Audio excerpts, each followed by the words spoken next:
Gonna make sure that the channel is live. Not that it's ever not. So there we go. Good. Hello, everyone, and welcome to adventure on so many levels.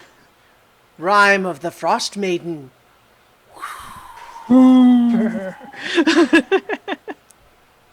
am Christiana Ellis, the Dungeon Master, and we're gonna play some Dungeons and Dragons. Yay! Yay! As stated, I am the Dungeon Master. Our players tonight, Paul Weimer as Aule, Salve. David Archambault as Wilfred Cole, Hello. Jason Banks as Rowan Gregor, Going on, guys? Nobilis Reed as Marcher Northwind, Hello. and Lee Burdett as Iggy. Hey. So, who wants to talk about what happened last time? Had some awkwardness with Wilfred. Awkward reunions. Awkward reunions in the middle of the in the middle of a tavern, a few miles away from where I started, where Ale had a vision from his god and a prophecy of the future, and reunited with the group who had been trying to chase down the entities responsible for stealing that cauldron that we were trying to sell for good money. Is the Quizacatarak. The sleeper has awoken. Well, I am awake now, but So, yes, but you also lost a member of the party, not through death, but just through... this is probably awkward now that I'm letting you know that I actually am kind of with the crime organization that's responsible for stealing the cauldron, and they're actually too powerful for you guys, so you should probably leave well enough alone. Yes, the Zentara. Yes, the ya. Zentara responsible. Yeah, those people. Yeah. Yeah. And so we're going to go, and so we decided to go northeast to Tremolane to investigate issues with a mine, along with our little kobold buddies. Yes, so... That's what we're going to do now. We're going to find out why there's a kobold encampment in this mine. Infestation would be a negative word, and we're not going to use that. And see what else is going on with this mine, and hopefully resolve the situation amicably without violence or bloodshed. Yeah, I'm not buying it either. Well, we'll see, Fingers I guess, crossed. right? For attempt. But we also discovered that this mine is run by one Belinda Cole, none other than Wilfred's sister. Yeah. Yeah. So, so she is not necessarily, thrilled by the idea that Wilfred is an adventurer now, but she does need help, and you do have a group of people who might be enough to make up for any deficits you might have. And Perceived or actual? well, she has never seen you in action, so how would she know? She still thinks of you as her little brother. Yeah. But in any event, though, yes, you have your Cobalt Companions who are following along because they are looking for kind of a tier of priorities, right? One is the other kobolds that they were traveling with that they got separated from during a blizzard, but also that the entire group of kobolds had been attempting to find a new place to live because it was too cold where they were now, and that they also believe that a white dragon will tell them where that should be. So they're looking for the white dragon, but also other kobolds, but also they're following Marcher because he's got some white dragon-like aspects to him. And it's all kind of messy, but then they heard there's other kobolds, so let's find out, right? And so we finished last time with everyone heading off to this mine. And so let's go ahead and move over to that map.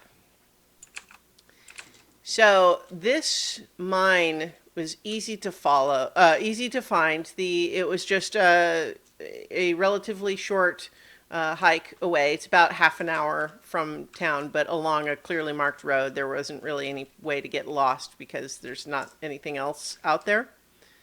And so you head towards this mine, and as you're approaching the entrance to the mine, you're following the trail, and then you see that the entrance to the gem mine is an open tunnel in a hillside.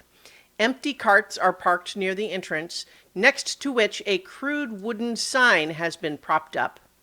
Written on the sign in charcoal are the words, "Kobolds only, in common." But an additional relevant detail here is that the sign is written in a fairly elaborate calligraphy that is considerably fancier than you would typically expect from a kobold. Interesting. Your Cobalt Companions here, Snoddock, Brabug, and Trug, are very impressed. They're like, wow, that's a very fancy sign. Like they clearly they've got some very smart kobolds with them, whoever they are. Can anyone in your tribe write like that? They all kind of they briefly sort of confer, like, could you no, not no. Okay. Well, let's continue exploring. All right. So as you are approaching into the tunnel, the mine's meandering tunnels have 7-foot high ceilings. So the taller among you are going to have to kind of stoop a little bit as you are entering. Some of the wider areas have slightly higher ceilings, but all of these narrow tunnels, 7 foot. And as you are entering in, there is no light inside, but you have several among you who can cast the light cantrip and do so that everyone can see. But so as you are entering here, you see that there is this initial entrance where racks are holding picks and hammers nailed to the walls of this small cavern. And the floor is covered with rock dust and tracks. That sounds like a ranger thing. Indeed. Yes. Would someone care to make a survival check? I would. I'll help. All right, so you may roll with advantage.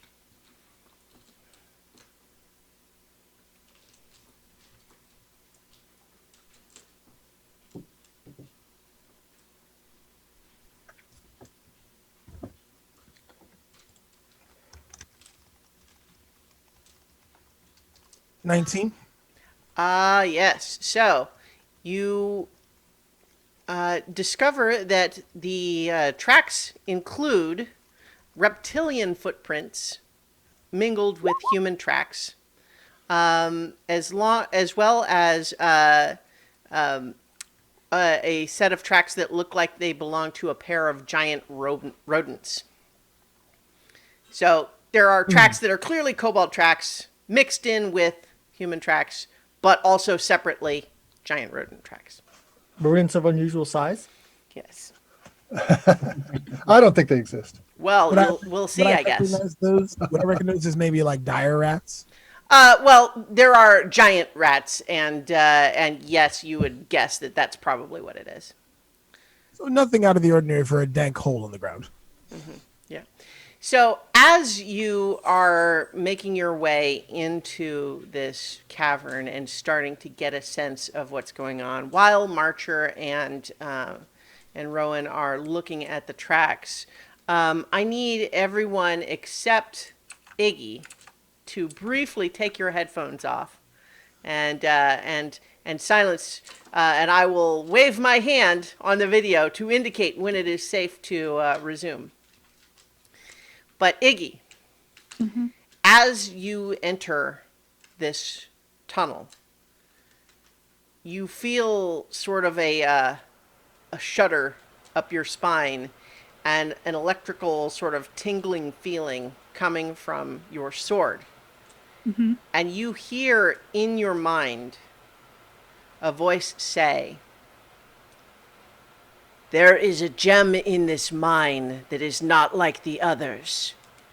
You will know it when you see it because it is buried within the corpse of an ancient enemy. You are not permitted to leave this mine without it."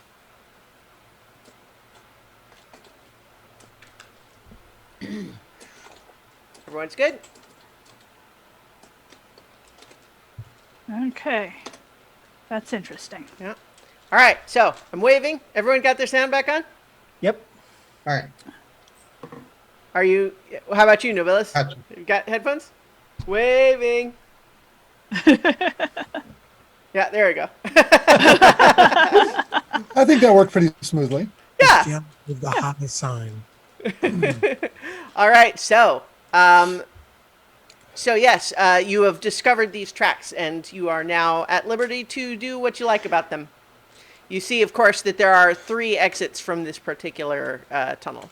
Are there any exits that do not seem to have as much traffic? Most of the the Cobalt tracks fan out and go in all 3 directions. Okay. The giant rodent tracks are only going to like the eastmost passageway. Okay. And the human tracks look like they're a little bit older, but mostly go through the center one. Okay. So I think one of those 2 on that's to the south would be the better one to take. Just because we are not interested in talking to rats. I don't Yeah. know that rats would have anything particularly relevant to say. Exactly. I think it'd be best to probably go to that one that's heading maybe to the southwesterly direction. This way. The right-hand roll. Yes. Okay. Yeah. Whatever that is. Shall I How go you ahead? solve a maze, Marcher. Yes, please. All right.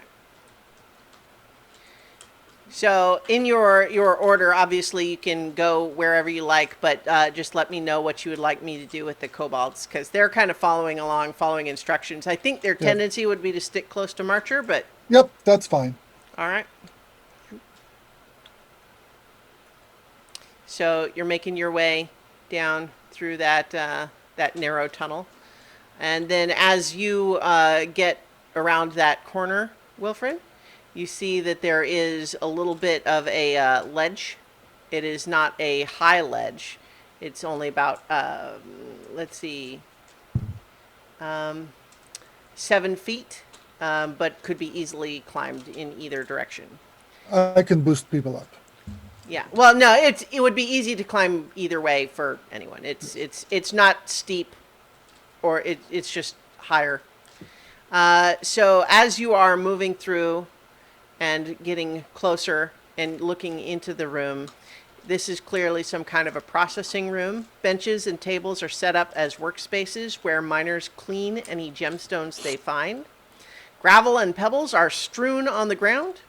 Scattered across the floor are a few hammers, picks, and broken lanterns. Any sign of any,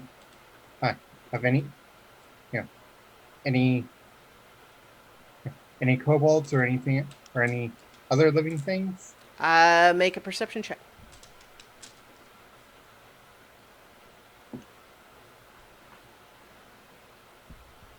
That'll be a 9. Okay. I mean, you don't see any indication of anything alive in the cavern there. All right. Who needs a boost? I mean, like I said, it's easy to climb for anyone. It's Oh, okay. It's trivial then? It is 7 feet, but it's not like steep. Okay. It literally says easily climbed in either direction. No roll. Okay. You could say a boost in like a flavor terms. Yeah. All right. The Yeah, It looks Iggy like might want that. to. Iggy and Rowan. Yep. Iggy's waiting for Rowan. All right. Yep. So you've got from this room, there's a passage to the north that seems like it might connect back up with some of those other passageways. There's another one that goes off to the southeast. This one looks like it would be more. You More- hear the sound of rushing water from that direction, From the direction. from the South? southeast. Yeah. Do I do I see fresher kobold tracks or reptilian tracks? Make an investigation check.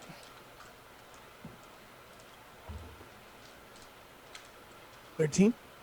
The tracks look about the same, but you do see tracks going in that direction. But they don't seem especially fresher. It's like the same tracks continuing on.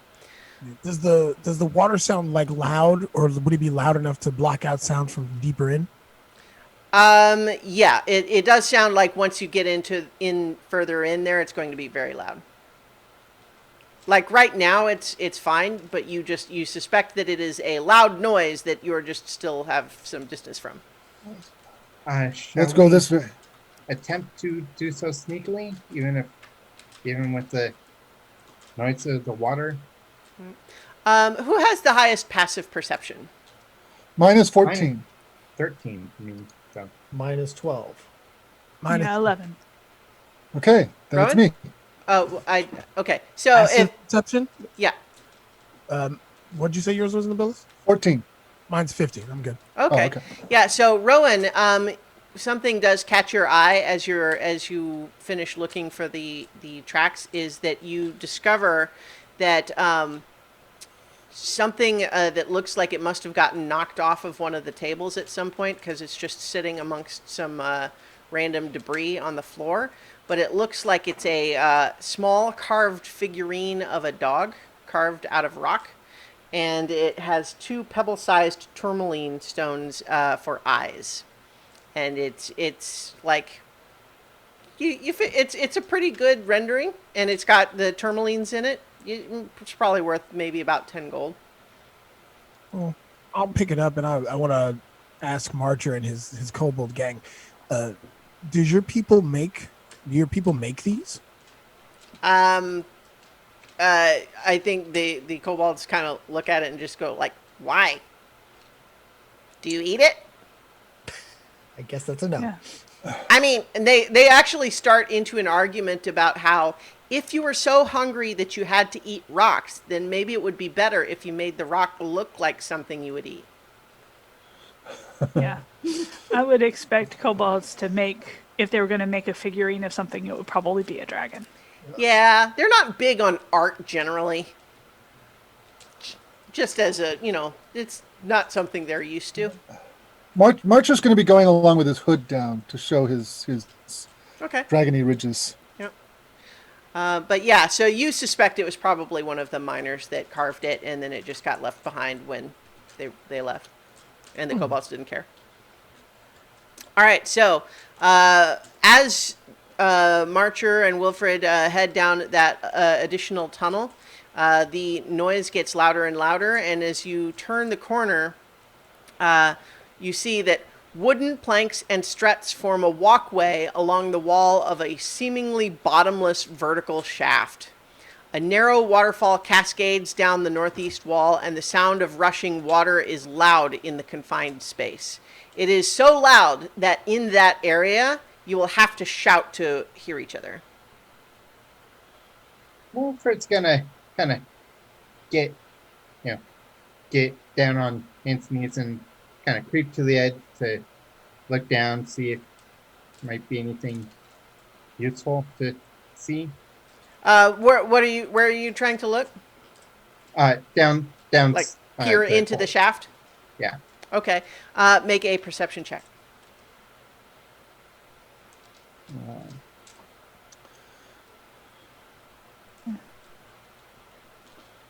Check to see if it was. Check to see if it was sabotaged. 22. Okay. So you do see down in the shaft that about 30 feet further down, there is another walkway on the northwest side of the shaft that's clearly on a lower level, right? Huh.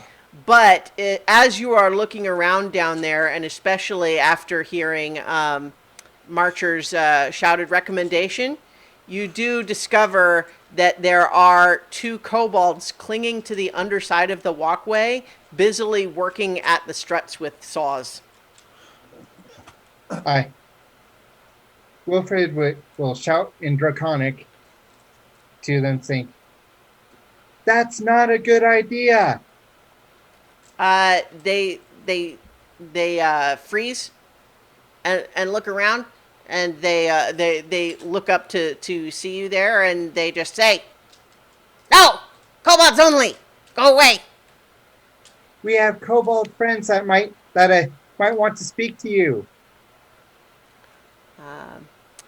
So, does anyone like nudge the other Yeah, kobolds nudge. forward? Bring the kobolds forward. Yes. Okay. Okay, so like they come forward, and they're looking down. It's like, who's down there? And then it's like, Thwip, Scorp, is that you? It's Babbitt, Snoddock, and Trug. And they immediately start chattering in Draconic. And those of you who speak Draconic are picking up glimpses. They're talking very fast, and they're all talking over each other. But it's basically, the gist of it is pretty straightforward of, oh yeah, we came here. Trex has this great plan. Trex? Really? Trex? Yeah, Trex. Okay. And he said to sabotage the walkway so that if the humans try to come back, they can't sneak up on us. And bear in mind, they're having to shout all of this because they're shouting over the waterfall. Right. But they're having this whole conversation about it. And, oh, hang on. I just realized I have 2 Iggy tokens in there. So the... so it's clear to you now that your kobold friends know these other kobolds. Okay, that's a good sign. Yeah. Can I look and see how much damage they've done to the walkway? Sure. Make an investigation check. The 2 kobolds climb back up onto the top of the walkway, since everything seems like there's other kobolds who seem like they're cool, and they're they've started to explain. It's like, oh yeah, we think we found a way to find the dragon. It's like, oh really? Then we'll have to have them talk to Trex, and so on. But yeah, as you're checking the underside of the walkway. Let's see. 17? You can see that they didn't do it any favors, but they would have needed considerably more work to make it unsafe. So, assuming that they don't continue what they were doing, it's fine. I look at Marcher. Tell them not to do that anymore. It looks still sturdy enough to handle our weight, but I wouldn't advise them to continue that. But we need to talk to your to Trax. Why don't you lead us there so we can give him some information he needs about a white dragon. They seem very much on board with this because they seem really excited to show your kobold friends about Trex, because what you pick up from the sort of conversation, most of it's not directed to you, but what you can hear about it is there was a little bit of a question of like, wait, Trex is the leader now? It's like, how come? Well, okay, he's actually really smart now. He speaks good like a human does, and he has dragon wings now. And he doesn't speak Draconic anymore, though. That's very strange. Yeah, and they agree. It's like, huh, dragon wings, huh? But he speaks smart. Did he make the sign? Oh yeah, he made the sign because he's very smart now. He can do all sorts of things like humans can. It was his idea to come here. I glance meaningfully at the rest of the party. Yeah. All right, bring us to Trax. We need to talk to him. Okay. And all of a sudden, I'm talking like Arnold Schwarzenegger. All right. Yeah, it's just how we hear his accent versus Sure. how it's actually spoken. All It's right. not your fault. So as you continue along the walkway, there's no like guardrail or anything, but it does feel pretty sturdy. And like I said, you just peer down, and no matter how far it is that you can see, the shaft just continues down into total darkness. It clearly goes down a long way. But you make your way along into that next tunnel there, and I'm just gonna kind of make sure everyone can kind of see stuff. I'm just going to put all these kobolds on one little square just for ease of movement. Well, that's the way they move. It's like all in one little yeah, bunch. yeah. Well, and then they're chattering to each other constantly. Yes. I think it gets to the point where it's, even if you understand Draconic, that it's hard to follow what they're saying because they're just all talking over each other. But what you find here in this little area, this little alcove, is that there is a wooden pulley system has been constructed around a large hole in the floor. A bucket big enough to hold a humanoid is held up by thick rope. 3 alcoves next to the lift contain wooden boards and mining equipment. And so basically, this is a bucket lift elevator that is designed to, lower you down to the next level down, controlled by a crank that's in the bucket. Okay. Yeah. So there's a crank on the wall up here and one in the bucket. So it could be controlled from either. Okay. How big is this bucket? Are March and I too large for this thing? It would have to be one person at a time. Like, this is like a human mine. So you're not too big, but it would need to be one at a time.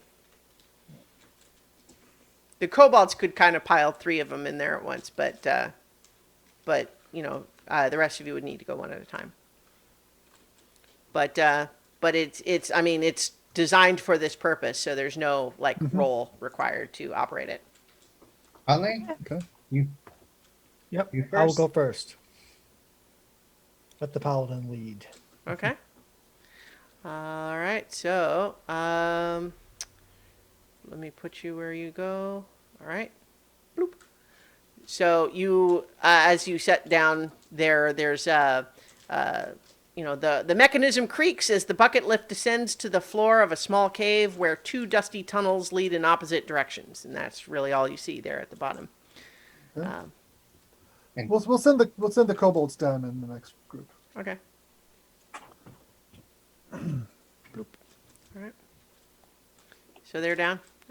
I might as well just move y'all down. Move us all down. There's I not was just any. saying, Something happens starting. in the Well, because you've got the kobolds friendly, there's not really any hazard at the moment.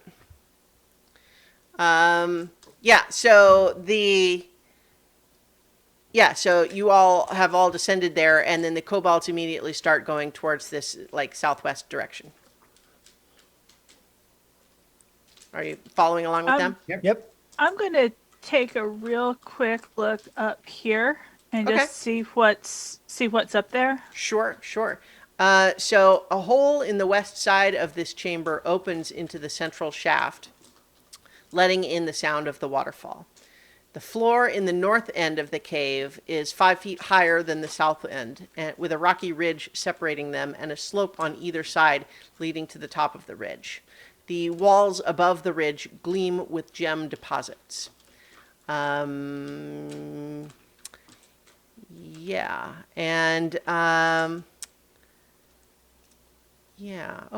And then I think what happens is that you are attacked.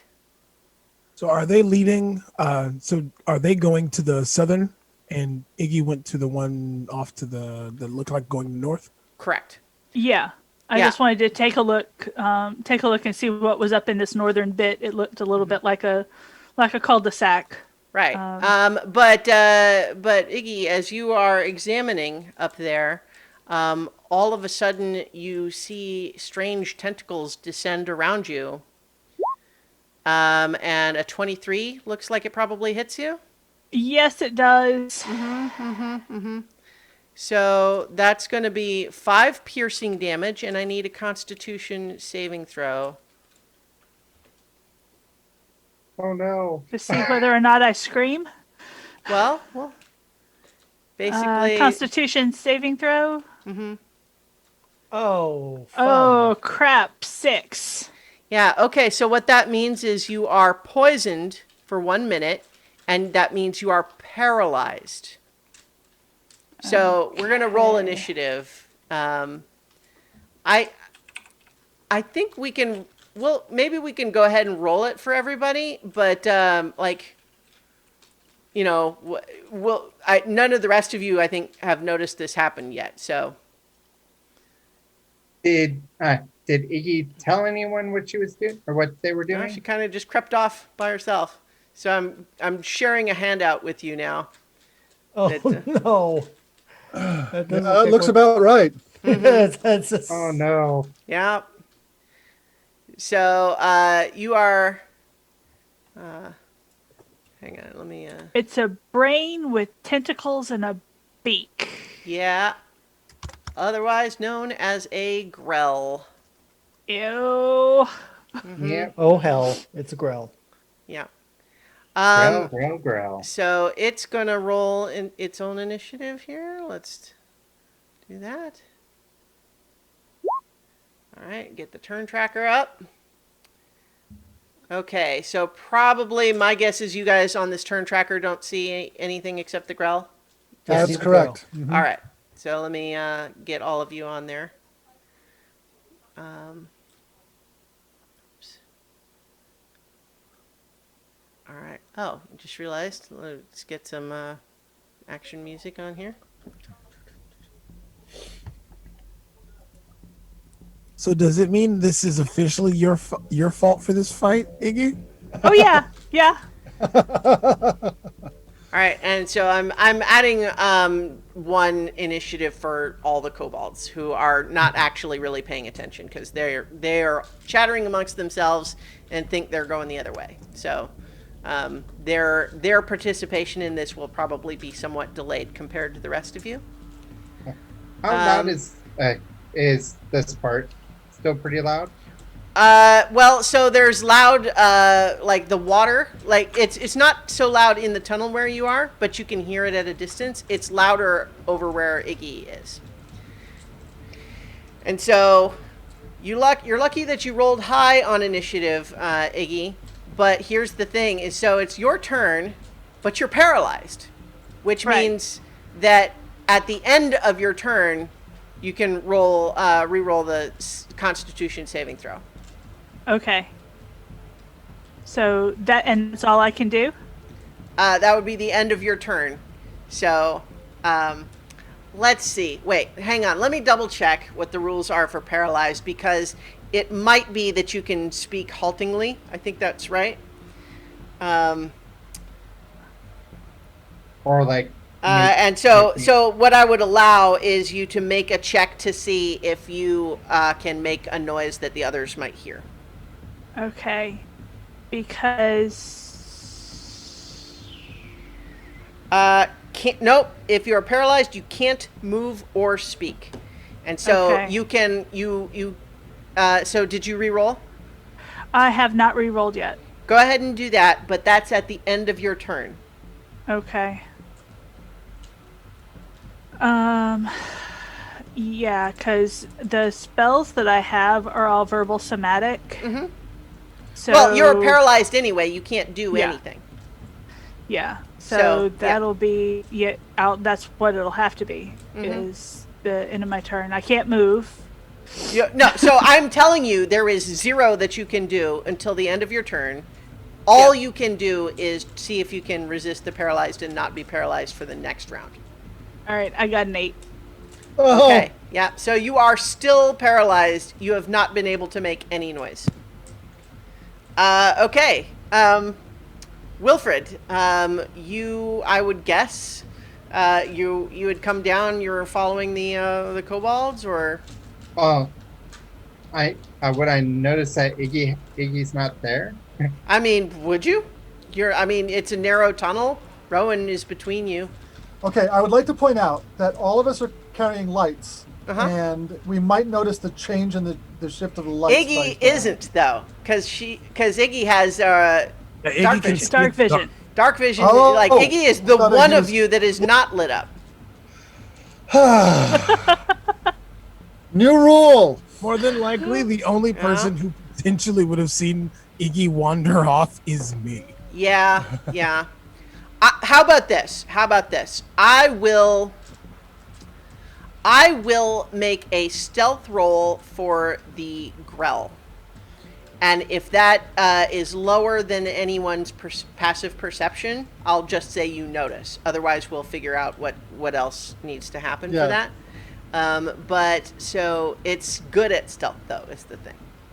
Because this is what it does, is it waits for people to go off in ones or twos and ambush. That's exactly its thing. So 14, which means that your passive perception of 15, Rowan, you, I think, given that you are the closest, it's not actually. Oh wait, hang on. It should actually be your turn next anyway. I'm not sure why it didn't. Okay. Does everyone else have their initiative on there?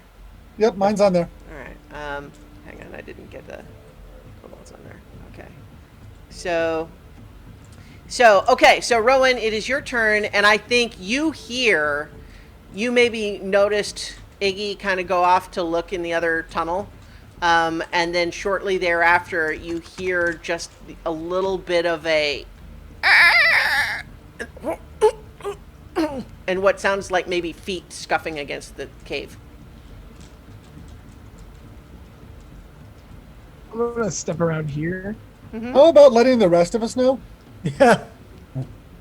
To be fair, I don't know what that sound is. Yeah. So coming around and lit up, you definitely now see pretty much exactly what that handout was. So I put that back up on the Oh, shite. yeah. Guys, I'm screaming. Guys, I'm going to, you know what? Bump this noise. What's that pouch of mine? I'm going to pull one of those little fuzzy things out of my pouch and pop it. Okay. So go ahead and make your roll for the, and tell me what the animal is. 4. Let me see what we got here. It's not the one I wanted, but we'll see what it is. A rhino would not have done well. Oh, no. The 8 is a giant elk. Yeah. That would have had a hard time even moving around in here, I think. It's awesome. Yeah. So what's the 4? Let's see here. 4 is a boar. A boar. All right. So where do you throw it? I'm going to throw it. Yeah, right about there. All right. And I'm going to tell it to charge the tentacles. Okay, so I think we're just going to have the animal act on your initiative rather than rolling it separately. I think that might even be what it says. But I need you. Do you have the stats for it? Otherwise, I can look them up. I've got to put up. Okay, great. Yeah. So tell me The man is what it does. prepared. So I think that in order to attack it, it would have to run up like to the upper level here because it's floating. So it would have to run up to the higher bit. It can't attack it from the ground where Iggy is. But if it has enough movement speed to get like up, up, it's only up here. 4 squares, so Yeah. 20 feet. Mm-hmm. I'm just saying that it would have to do that. Yeah. Yeah, can it, can it, would it be able to get to the tentacles and snaring? Hang on, I can make it so you can move it. Okay. All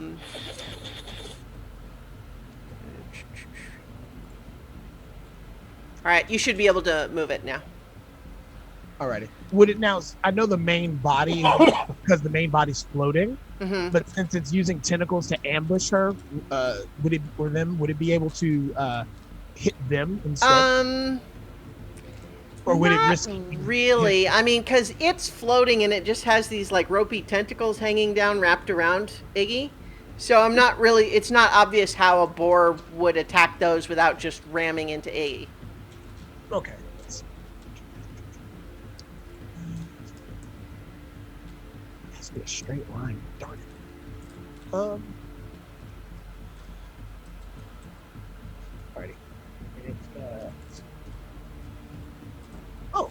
Okay, it can get there. Yeah. All right. So can you move the board token? I'm moving it now. Okay. Yeah, it's got a base speed of 40, so. All right. And it's going to try to attack the brain bird thing. Yes. It just reminds me that the actual play Rivals of Waterdeep had a whole running theme for a long time that they fought a Grell and called it an Octobird, and the bard made a song about it, and that became that bard's hit single, and it was a whole thing. All right, let's see. Okay, The so picture looks more like a jellyfish, though. It's a 13 hit. a 13 does hit Yeah. Yay! There's 4 points. for 4 Do you want me to points. roll? I was just taking the base one, or do you want me to roll? Well, yeah, go ahead and roll. Okay. And it rolled a 3 plus 1, so it's still 4. All right. All right, so yeah, it charges up there and then sort of gores this thing with its tusks, and it kind of croaks. Yeah, All right. it sucked. So are Is it you almost- gonna move or anything? Because right now you're blocking the tunnel for anyone else to get in and help. But Do I? How far does it look like Iggy is being gripped by this thing? it's basically like I don't have the token on top of Iggy's token, but it's essentially directly overhead. Okay. So it's like, if you imagine, like, just like in that picture, right? All right. Yeah. So it does have some reach. Yeah. Then I will. 10-foot reach specifically. Yeah, I'll go here, Okay. and that's all I can do because it takes an action to throw that thing. Right. Great. Okay, Wilfred, you heard what Rowan shouted, and you heard, Yes. Well, and then since you heard I and then attack, and then I. And suddenly a pig. Yeah.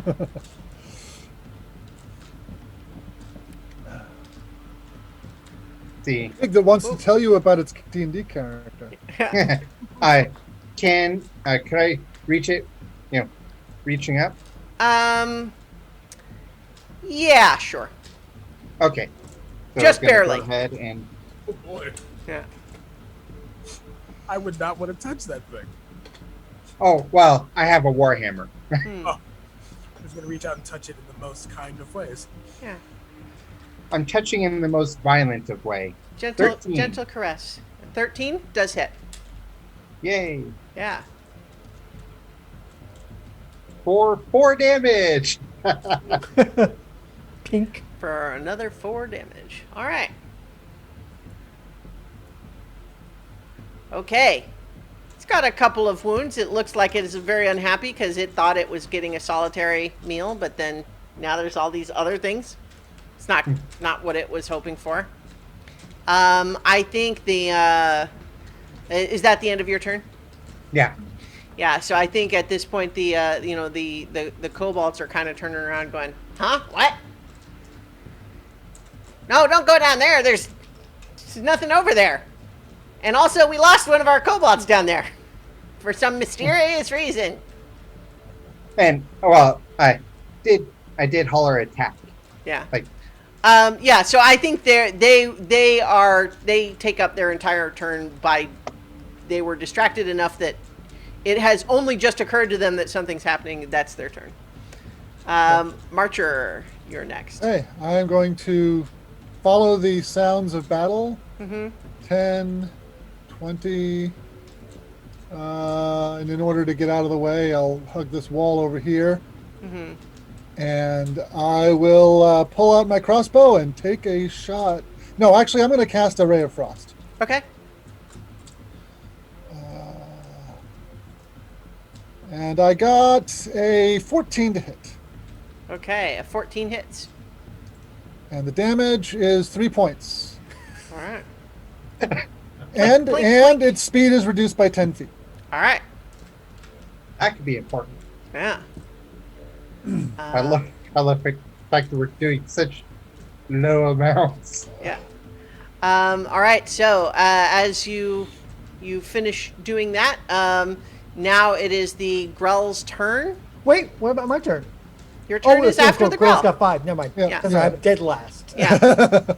Literally. Yeah. So Wow.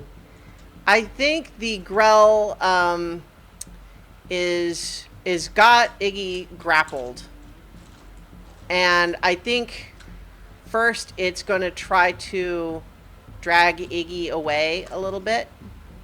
Dragging it can only move. Let's see. So the boar can get an opportunity attack as the Grell moves away. Do I?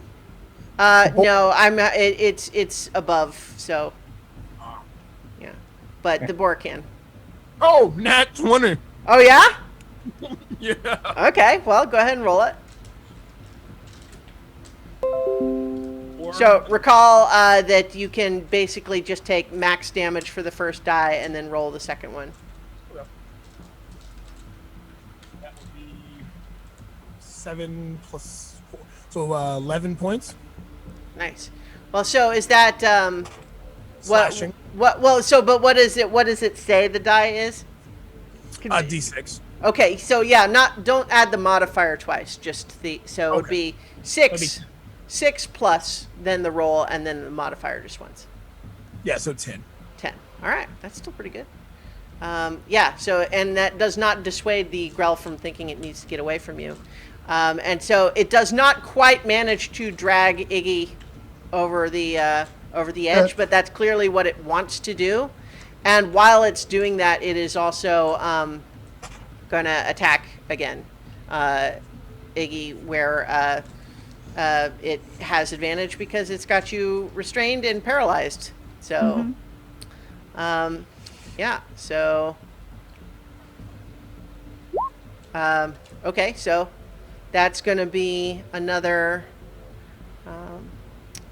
7 piercing damage. I'm still alive, barely. Yeah. And then it's going to try to bite you with its beak. Crap. No. Crap. Yeah. And so that's another 7. All right, I am now. I'm not dead, but I'm definitely making death saving throws. Okay. Oh boy. Yeah. All right, Ale, you're up. All right. 5, 10, 15, 20, 25, 30. Can I shoot at the Grell from here and not hit? Yes, because the Grell is hovering above, dragging, Iggy like a jellyfish with it in its tendrils. Okay, so, then yeah. it's crossbow time.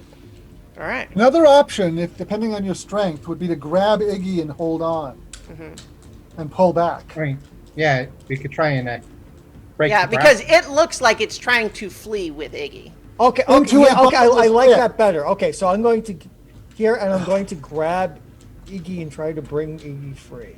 Make an athletics check. Athletics. What's my athletics? Oh, my athletics is actually pretty decent. So.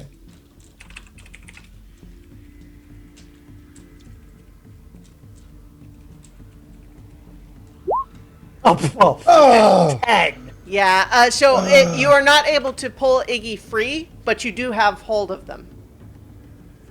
So you suspect that the Grell would have to make a contested check to move Iggy any further, but you are not able to break the grapple as of yet. Just hold on. On the other hand, if that had been my attack roll, it would have missed anyway. So Right. So Max next. Sure. So, Iggy, make a death saving throw. Poor Iggy. Oh, okay. That's not free. Okay, it's not. I can't do it as a quick action. I have to do it as a full action to heal Iggy. Okay, so maybe that's a 18. Okay, so that's a success. yeah. All right, Rowan, it is your turn. I'm going to cast Ensnaring Strike, and I'm going to attack the birdie squid brain. All right. The Octobird. Octobird. Medusa bird. Does a 21 hit? It does. So roll the damage, and then it has to make a strength saving throw, I think? Yes. That That is 3 points of damage. Okay. Well, hey, I mean, every little bit helps. You're definitely plinking it away. And then it makes a strength saving throw. It's not, believe it or not, super strong. Yeah, but Actually, I take it back. It's relatively strong. But, relatively speaking. But that's only a 12. So is that... Oh, it fails! Okay, so what does that mean with your ensnaring strike? Alrighty, so that means... The next time you hit a creature with a weapon attack before the spell ends, a writhing mass of thorny vines appears at the point of impact, and the target must succeed a saving throw or be restrained.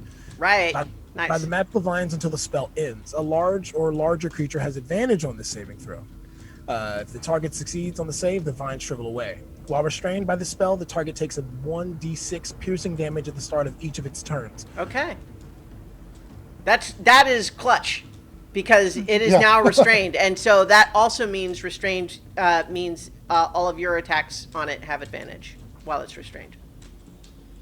All right. Yes. Well done. Good going. Yes. So Wilfred, you're next. Okay. I'm going to come over.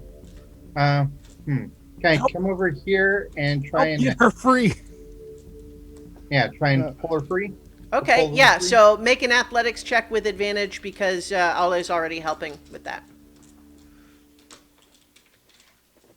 That's a 19. Let's go see for the crit. And 19. and let's try to remember Iggy's they them pronouns. Yeah, that's Yeah, no, that's fine. I was just trying to remember. Yeah. So yeah, that's 19. That is enough. You are able to pull Iggy free of the grappling tendrils, and maybe move them like one, like that. yeah, sure. You can even kind of get them around the little alcove like that if you want. That works too. All right. Good deal.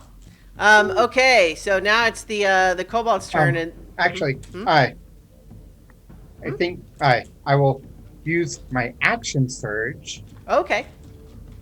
to switch out. Or the Grell's actually right there, right? I mean it's where the token is. Okay. Switch out for the crossbow and then take a shot. Okay. Oh, only an 8. Okay, an 8 misses, unfortunately. Okay. All right. But then that's it.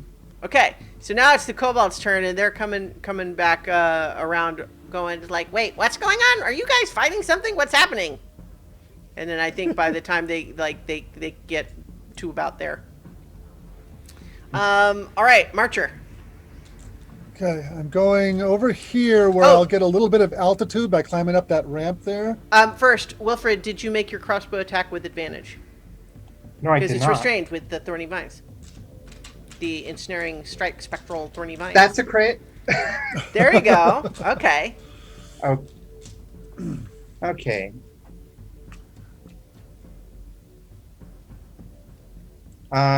First die max, that makes that 15 damage. 15. That's pretty good. It's definitely very unhappy. Okay. Okay. All right, Marcher. Now Yay. you're up. Useful action surge. Marcher cocks his crossbow again and fires. Okay, with advantage. First roll is 14. That'll hit. Second roll is also 14. Okay. And damage is 2. Plink, plink, plink. Yes. Okay. It kills it. All right. No, it's got a little bit more in it than that, but it is very hurt. Okay, that makes it its turn. I assume it can try to repeat the saving throw to free itself from the spectral vines. First it takes the damage, right? Right. Yeah. Yeah, and it takes 1 point. All right. Oh, yeah. Every little bit helps. Hang on. There we go. Oops. No. There we go. Okay, and then it can repeat the saving throw. Is that correct? Yeah, it can attempt. Yep, as long excuse me, as long as it isn't able to touch the vines, it can do it. Right. Okay. Well, it rolls an 8, so I guess it's still restrained. Yep, it's a DC 13. All right. Well, so yeah, still stuck, still restrained, looking very unhappy, and like, this is not how it hoped its day was going to go. It was so excited there for a second. It looked like lunch had just wandered in all by itself. It's going to be able to just get a snack in secret, but so Ale, you're up. Okay, so how many hit points do I need to heal Iggy to get them back to? Only one is necessary to wake Iggy up. Okay, so I will use my lay on hands for 1 hit point to bring Iggy back. Okay. So that Thank you. yeah. So that's that. Yeah, so that's my action. So I really can't do anything else. Okay. All right. That brings us back up to Iggy. You're up. You are awake now. Still feeling, I think, very sort of like stiff and kind of burny all over from this thing's little poison barbs. But you are free of its clutches, and you're kind of around a little corner.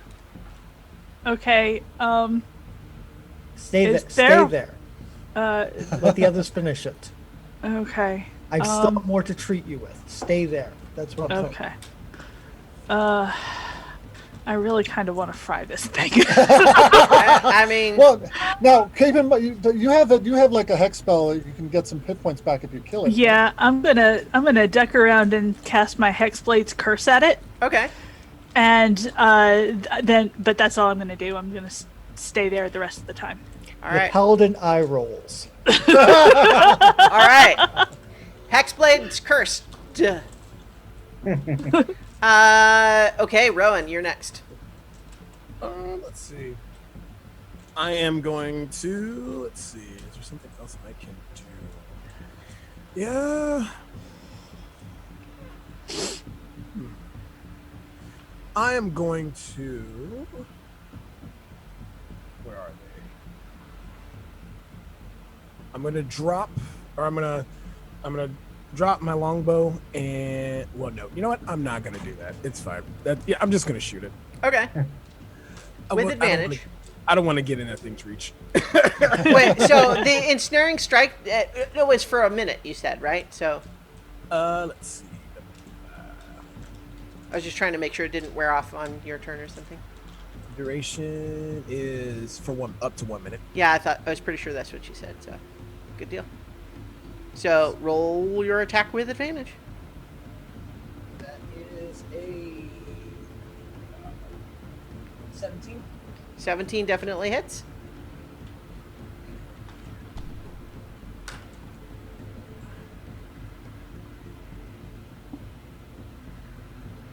.4 points. All right. Okay. Anything else? No, that's all I can do right now. I was gonna go at it with swords, but I don't want to get close to that thing. Sure. I don't blame you. Wilfred, you're up. Okay. Just so I have a better line of sight on it, move over there, then fire. All right. 14. Okay, that hits. For 3 points. Okay. Whittling it down. Okay. So, yeah, the kobolds, it's on their turn now, and they kind of like come around the corner and they go, "Ah, what is that thing? Yikes!" That's what I said. I think not quite that. I think, Marcher, you notice that just for a moment, Trug, of the 3 kobolds, looks to you and then decides to throw a dagger at the Grell, and gets a critical miss. And the dagger, so it throws, and you see the dagger go, like hit against the rock wall, and then just kind of tumble into the void, and then he hangs his head. All right, Marcher, it's your turn. Muted. Nobilis. You're muted. We don't hear you, Nobilis. Sorry. First roll on I'm shooting the crossbow. First roll is a 1. Second roll is a 12, so I get a 15. Okay. 15 hits. Does 7 points of damage. You kill it. Yay! So is this another ray of frost? That was actually a crossbow. Okay, yeah. So I think because it had gone out over the edge, you see it sort of shriek, "Ah!" and then just sort of it starts to like wobble, and it's hovering, and then it just drops out of sight and it's gone. And Marcher will turn to the kobolds and says, "That was a monster that was preying upon you. If members of your tribe have gone missing, that was probably the reason why some of them have gone away." Oh yeah, that makes sense totally. Yeah, no, I think because Proc went over here the other day and he just never saw him again. We thought he maybe fell in the hole or something. But yeah, that makes sense. And they're all agreeing on that. Like, wow, you guys are really strong. It's really tough. Does Iggy get the hit points back for its being killed? Yes, it's definitely dead. So Okay. So what are you at now, Iggy? For hit I'm points? at 6. Okay, I'm gonna cast Cure Like Wounds on you, and you get 9 points back. Oh, nice. nice. Yeah. And that brings me up to full hit points. Perfect. Excellent. Yeah. So yeah, the kobolds are definitely like wow, you're really strong. That's impressive. We're really lucky to have you on our side. Trex is definitely going to want to meet you now. All right, let's go then. Yes. And nobody goes off alone. I would. At least not without saying something. Iggy. Yes, Mom. Well, So grateful for having your life saved. I have to agree with the axe beak. No more going on. I'm all for helping, doing a little bit of wandering to satisfy curiosity. Yeah. But So yeah. So as you're heading along, as you get into this new area, there's a table and chairs are set up in this area to create a space for the miners to take breaks. But on top of the table, 2 kobolds are poking a giant rat with their javelins to make sure it's dead. They screech loudly as they notice you, but realize that you've got other kobolds with you. So you realize, by the way, now that you have the 3 that you brought with you and 4 other kobolds all now in here, and now they're all chattering with each other. And at this point, I think it's just an indecipherable mess. It's a babble. Yeah. Everyone, we have a mission here. I have great news to tell your leader. Please, we need to keep moving. Take us to tracks. Okay. So, incidentally, just so you know, because I love all of these names, you have your 3 that you brought with you, obviously, Brabug, Snoddock, and Trug, but now you also have with you Thwip, Scorp, Grek, and Small. Small spelled S-M-O-L. Aw. I love that name. Practically have a baseball team at this We're point. going off to the west here? Is that the direction? No, I'm just putting all the tokens together, so Okay. just for ease of movement. They're leading you to the north. There's all these Okay. various little alcoves where you can see that, like, there's places that, the miners are mining gems that the kobolds seem uninterested in. And so as they carry you up around here, you see that the elevation is descending as they go down that tunnel, going down another level. So I'm going Okay. to move everybody to the next the piece next of the map. down, yeah. So who? Well, you know what? It's fine. I was just gonna say. And don't forget, and the funny thing is, my boar is still with us. Sure, yeah. Well, it would go away after a minute. No, it doesn't. No? It lasts until either it goes to 0 hit points or the next dawn. Oh, Wow. Yeah. okay, forward. All right, so everybody has been moved on to the next level down. So the tunnel's downward slope ends where it opens onto the center shaft. A wooden walkway extends from this opening and then runs westward to another tunnel in the rock.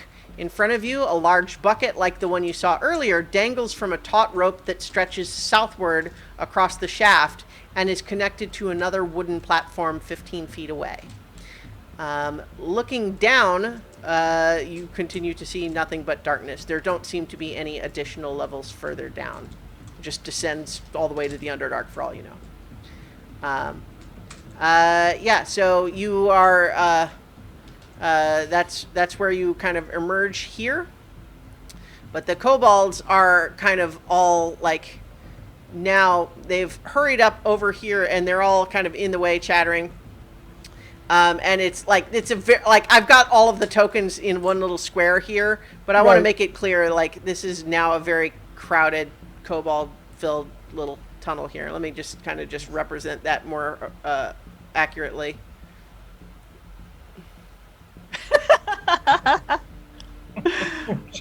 Oh, that's awesome. Yeah. But you can, because those of you who are taller than kobolds can see over the top of their heads, you can see that there is in fact one of the kobolds that is not like the others. And let me share this handout to you. Tracks. Yes. You can see he's, yeah, so he's clearly got, lurking in this dusty tunnel are 3 skittish kobolds. One of them carries a threadbare satchel and wears a fake pair of dragon wings made of thin wood and tattered white cloth. This kobold immediately raises its hands in surrender, saying in common, "We mean you no harm. Please don't hurt us." His voice, he doesn't sound like a kobold either. No, and he's speaking in common. Uh-huh. Have I seen?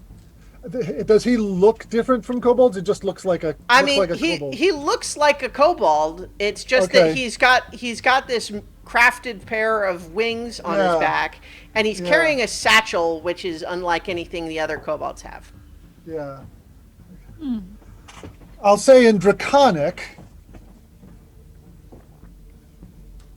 I have led your fellow tribesmen here to you. He, as you're starting to say that, he holds up his hands and say, "Since we are not all kobolds here, I think it's rude to speak in a language that not all would understand, so perhaps we should converse in common."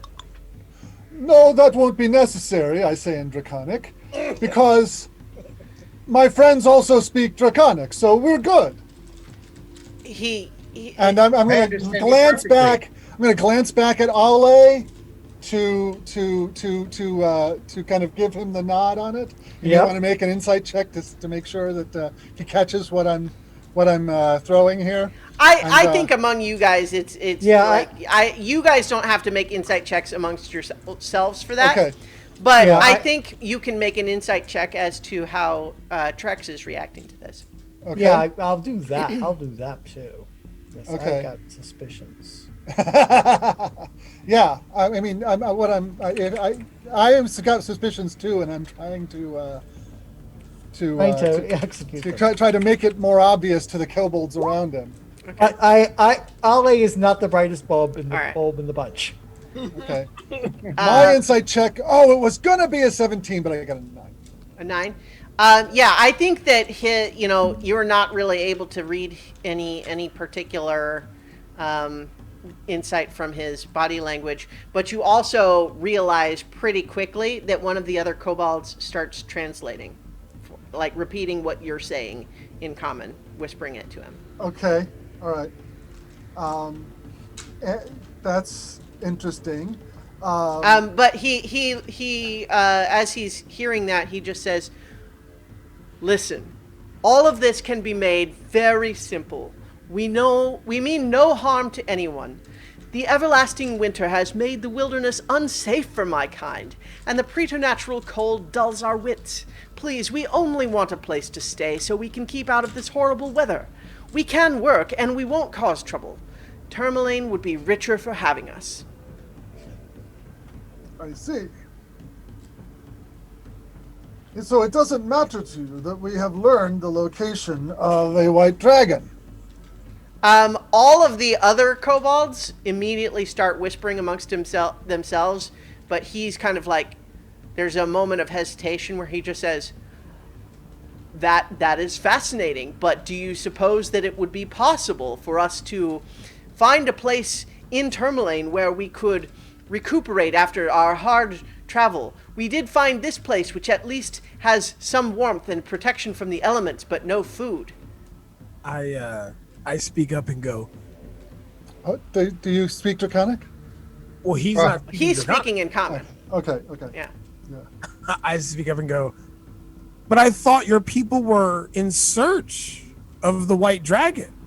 We know of its location. Your pilgrimage is almost over. Make a deception check.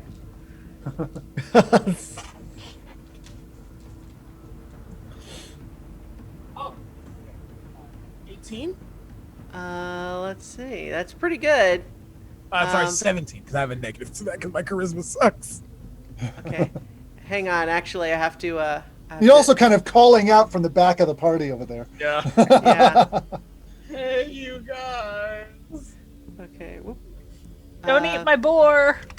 Yeah. Hey, so far, my Yeah. boy is a tried and true veteran. Yep. Okay. So, hang on. I have to roll his insight.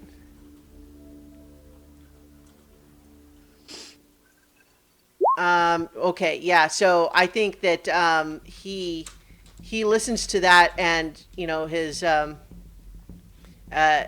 there's a little bit of a stricken expression on his face, just like, oh, this is not going my way. He just says, well, so that is truly splendid news, and of course we wish to know all about this, but right now I am just looking to protect and see to the needs of my people here. We didn't mean the miners any harm. We did not attack them. They simply ran away at the sight of us. But if we had you to speak on our behalf to the people of Tourmaline, I'm sure that they could understand that we mean them no harm, and if we could have just a moment of safety and a place where we could get some food, then I'm sure we would be prepared for whatever other expedition might follow.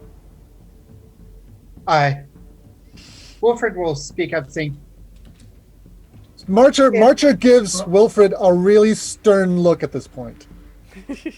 if perhaps you could get, say, of Cobalt's weight of gems from the walls. I know the owner, the one who runs this, and they might be willing, and she might be willing to provide you with food and resupplying for the journey. That would be absolutely an acceptable bargain. Would it be possible for us to visit Tourmaline to discuss this in person? We will absolutely work, and I swear that we could do this. But right now we are weakened and hungry. Can I can I use my perception? Oh, hold on a second. 'Cause I am. Yeah. Can I use a survival check? Because a favorite enemy of mine is humanoids, and I would like to see if this gentleman is giving off. Well, so technically speaking, kobolds are humanoids. Oh, okay, sweet. Yeah. Is he? Does he seem to be the way he's acting and the way through his manner? The way he is acting is not kobold-like at all. Okay. No. Yeah. Thank you. Yeah. I wish I had to dispel magic, to be honest. Incidentally, this guy is exactly why when at the end of last week you mentioned, I'm not even sure what brought it up, but you mentioned the one gremlin in Gremlins 2 who wore the glasses and stuff. Yeah. Yeah. Oh boy. Yeah. Yeah. I think Iggy leans over to Rowan while he's thinking and says, "You know, that all sounds really great, except they were sabotaging the Bridge. the Bridge. things, and then they wrote on the sign that says Cobalt's only. That kind of says a different story, don't you think?" Let's- Incidentally, all of the other kobolds are doing like tennis match here as you're talking. It's just like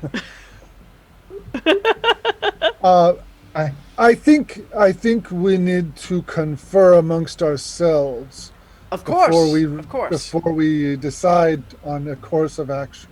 That is entirely understandable. Believe me, no one knows better than I how our people are commonly seen. But I promise you that we, if we could possibly earn your trust, would prove worthy of it.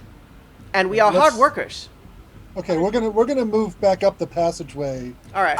We don't need to move our tokens. Yeah, that's What? fine. Go up the passageway a ways and confer quietly. Yeah, that's fine. Yeah, All right. mentioned it. All I could hear is that scene where he's like, "We want to be civilized." Like, All right. I'm pretty sure that this guy is he's taking advantage of the kobolds. He's not he's actually no one. kobold. He's no kobold. I'm not sure how to reveal him, however, because he seems to have them pretty well deceived. How many, Christiana? How many kobolds are in that room? So, including the 3 that you brought with you, there's now 9. Oh, wait, no, so, excuse me. So, you brought 3 with you. You're not sure what their allegiances would be at this point, right? So, there were 7 others now. So, a total of 10. That's including our 3. Yeah. Were the wings on Trex obviously wood? Oh, yes, yeah. It's very clear that they're manufactured. I couldn't. I mean, they look couldn't see okay. this. Like the craftsmanship is okay, but like they don't look real though. They're clearly wooden paper. The kobolds are wanting to believe this BS. Yes. I couldn't see. I see around the corner. Was that actually a kobold talking? No, it's someone pretending to be a kobold, a bit by magic and bit by stagecraft. He's wearing wooden wings. So I have a. I will just remind you that when you heard all the kobolds chattering before, Trex is someone that the kobolds with you did know that name. Yeah. Now it does seem clear he's acting differently from before, but they did know him and recognize him. So I ask Halle. Oh, crap. This is a bit of a personal question, but Yes. can you breathe dragon-like things? Yes, I can. So, you think you can go in there and flex your dragon might? On him or just in general? You just Just in general, because I don't want to fight a swarm of kobolds. right, but but- the kobolds are being taken advantage of by this. Exactly. By this, And if he And were he was- to breathe on them, he would kill a bunch of the little kobolds. that Oh are no, there. he could breathe into the air just to show. Because remember, Oh. he was trying to surrender when we walked in. Yeah, Yeah, I don't think he's in a strong position as far as negotiation is concerned. I mean, Exactly. literally, But they here's the thing, though. surrendered Here already. is the thing. Here is the thing. Yeah. If we do send these people out toward the glacier, they will need food. So how about we tell tell the mine folks that if we have some food to send them on their way with, they will leave peacefully and not sabotage the mine and all that kind of thing. Otherwise, it will be violence, I and mean- we'd like to avoid that. Yeah, sure. but I also want to separate the kobolds from this Yeah, we person can't, that's taking advantage of them. That rubs me very much the wrong can't- way. we can't- Right, but if he is forced out of, he is probably taking advantage of him in order to get the gems in his mine. If he is forced to leave and go out in the snow on a quest he has no interest in, then he loses. Yeah. We can make it so that he has no way out. Well, could we separate him from the rest by? Well, I think he will separate himself when he has no other choice. No, I'm saying separate him from the rest by saying he has to come and plead his case with my sister. And we will guarantee his safety, Yes. as one draconic creature to another. Didn't your 3 followers say they had a priest or some sort of leader that told them to go on this and was leading them? Where's that guy? Yes, I would like to know that too. But how about this? Aule and I will stay with the kobolds here and talk to them. And the rest of you take this dude up to plead his case with the mine owner to get food and such so that they can continue on their quest.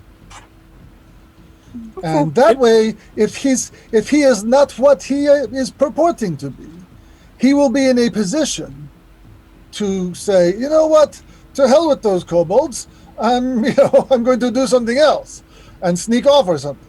And then he is no longer a problem.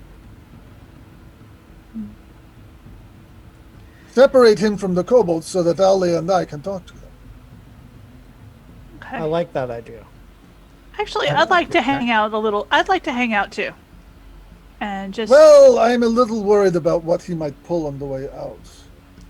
Yeah, but we want as many bodies around him as possible, but we want the most kobold-friendly ones here, which is Marcher and myself. So I think he goes with the rest of you up. While we mind the kobolds. I think I need to insist on that. okay. Just because they are more likely to tell us what they know if they don't feel like humans are listening. Yeah, I do agree there. I think they would be more comfortable talking to you two. But if we're going to leave you here and one, find out what's up with this guy, and then actually take him to his sister, we're gonna need to know what his motive is. But also, you guys are gonna have to be careful because I don't think that thing we fought earlier is the only thing down here. Oh no, we will stay right here. Well, I perhaps. don't know. Ali and I are smart enough not to go off exploring on our own. I'm saying perhaps move to a place that's not so close to the pit. Yeah. I suppose. It could be arranged. We can once this Trex guy is out. We can. All right. I think we have a plan now. Yeah. Mm-hmm. All right. So Ally and I will go back down. Okay. And all right. My friends here. Yeah, he's in front now, by the way. Yeah. But My friends here are going to take you, Trax, up to speak to the humans and plead your case with our support. We think this is a good idea, which is why we are going to send the human folks and the ones who are not so dragony, yes, up to talk and see about getting you some food and what you need in order to go on your way in your great divine quest. And Outlay and I will stay here and help to guard your people against the dangers of what is we have already seen is a dangerous place. That brain tentacle creature was quite a fight, and I think you will agree you do not want to lead them unguarded. I think that sounds like an excellent plan. I do hope that you can give me your personal assurances that I will be safe during this journey and when we reach the town. And of course that my fellow kobolds will be safe in the interim. We will do our best to protect you and your people. I am happy to negotiate with the town on behalf of my fellow kobolds.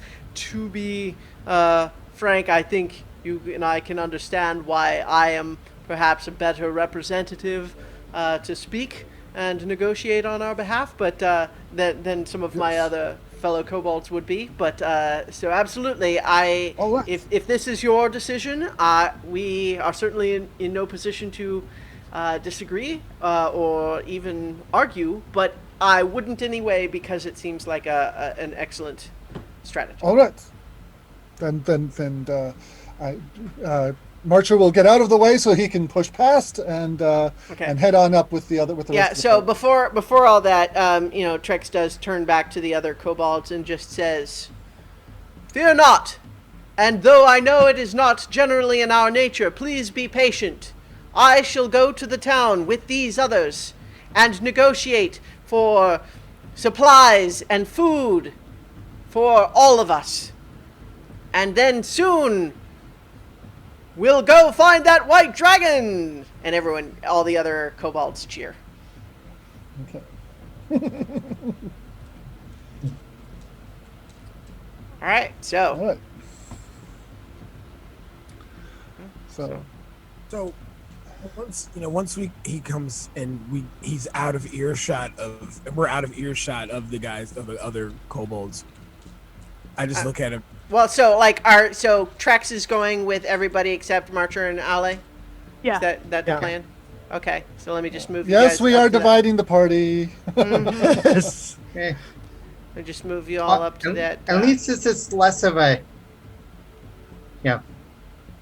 let chaos reign sort of split. Sure. We have a plan.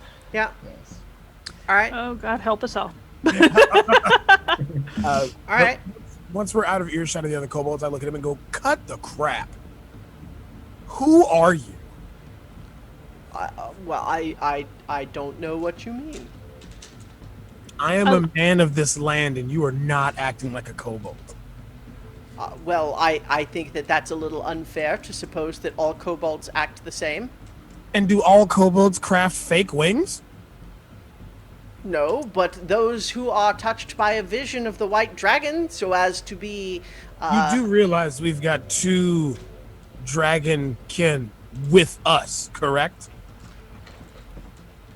So just if you want to meet the owner of this mine, come clean, because they're not going to accept you if you don't. They would rather this you sounds be like dead. an intimidation check. Yeah. Might break out before they get out of earshot. I wonder, Marcher. can the fact that he's basically pinned in by us allow assistance? I mean, yeah, if you guys are kind of looming and you want to give advantage, then that's fine. No, Wilfred's okay with helping me give advantage. Got a nice 15? Because I have terrible charisma. Okay. So I think then he is looking a little bit more unsure, and but then what he says is, "Listen, I don't know why I'm different now. I recognize that I am, and I'm just trying to do the best that I can for my fellow kobolds." Look. Okay, so If I was there, I would be calling for an insight check. First off, what happened? Because we fought something that is not normally found in this place. Well, there is that shaft that seems to go down all the way to the Underdark, and Yeah, it and was you something wanna- that can float. And you want to live in this? No, I don't. That's my whole point. Yeah, but you're a kobold. The town would rather you be dead? That's why we need your help. That's why we're here and not in the town already. Because we know that if we just went to the town, they would attack us. We need someone to speak on our behalf and explain that we just need, that we are prepared to offer labor and to not make trouble if only we could be allowed some space of our Listen. own. we've been traveling with some of the kobolds from your crew. They don't want to live in this mine. They want to go to the. I don't want them to live in this mine. I don't want any of the kobolds to live in this mine. We were freezing to death out on the plains, and we found somewhere that was marginally warmer, and the humans ran away at the first sight of us. Yeah, because you're Right. kobolds. Yes! So what happened to your priest, the one that sent you on this journey? Lost in the blizzard. Oh yeah. Insight check? Yeah. Go ahead and make an insight check. Ready. Yeah. Yeah. Okay. Hi. 14? Does a 21 sound? That's pretty good. Yeah, I think you can tell that it was a guess because he doesn't know.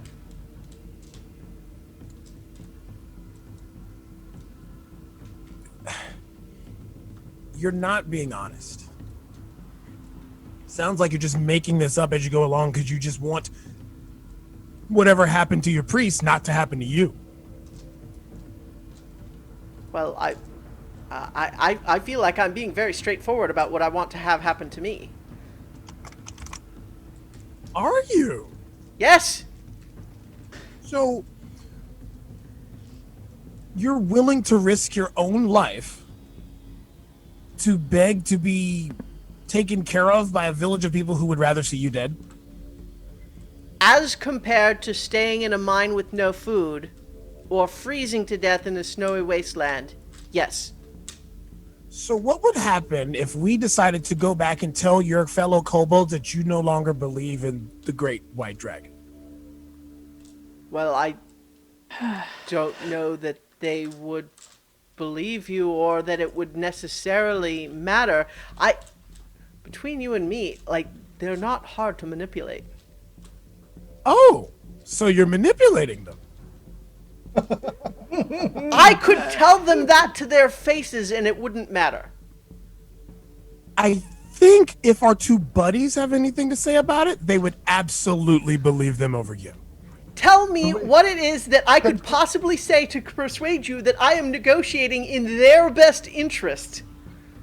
What is your Like, what best is it that interest? you think that I am doing that is wrong or incorrect? I am trying to save their lives because they are too stupid to do it themselves. Oh, I'm thinking that the mention of Aule and Marcher would be a good opportunity to switch over to. Okay, sure, yeah. Yeah, so cut, we can cut down, sure. So Marcher is now sitting on the side of the tunnel. Uh-huh. He's got his foot down, and he's got a couple of the kobolds who've been here for a while, and he's letting his kobolds like go off and tell stories about what happened. Okay, sure. But he's like wants to talk to the ones who've been here. It's like, so this Trex guy, how did he become like this? Because he's acting weird, And does not speak Draconic. and he won't speak in your language. How did And- that happen? Well, they certainly all agree that it does seem weird. What happened is that while we were, there was a blizzard that some of us got separated, and while we were looking for some place to hide from the blizzard, all the winds, Trex went in to check a cave. And when he came out, he was like this. And he said that he had been touched by a dragon spirit, and it inspired him to be the leader that we need.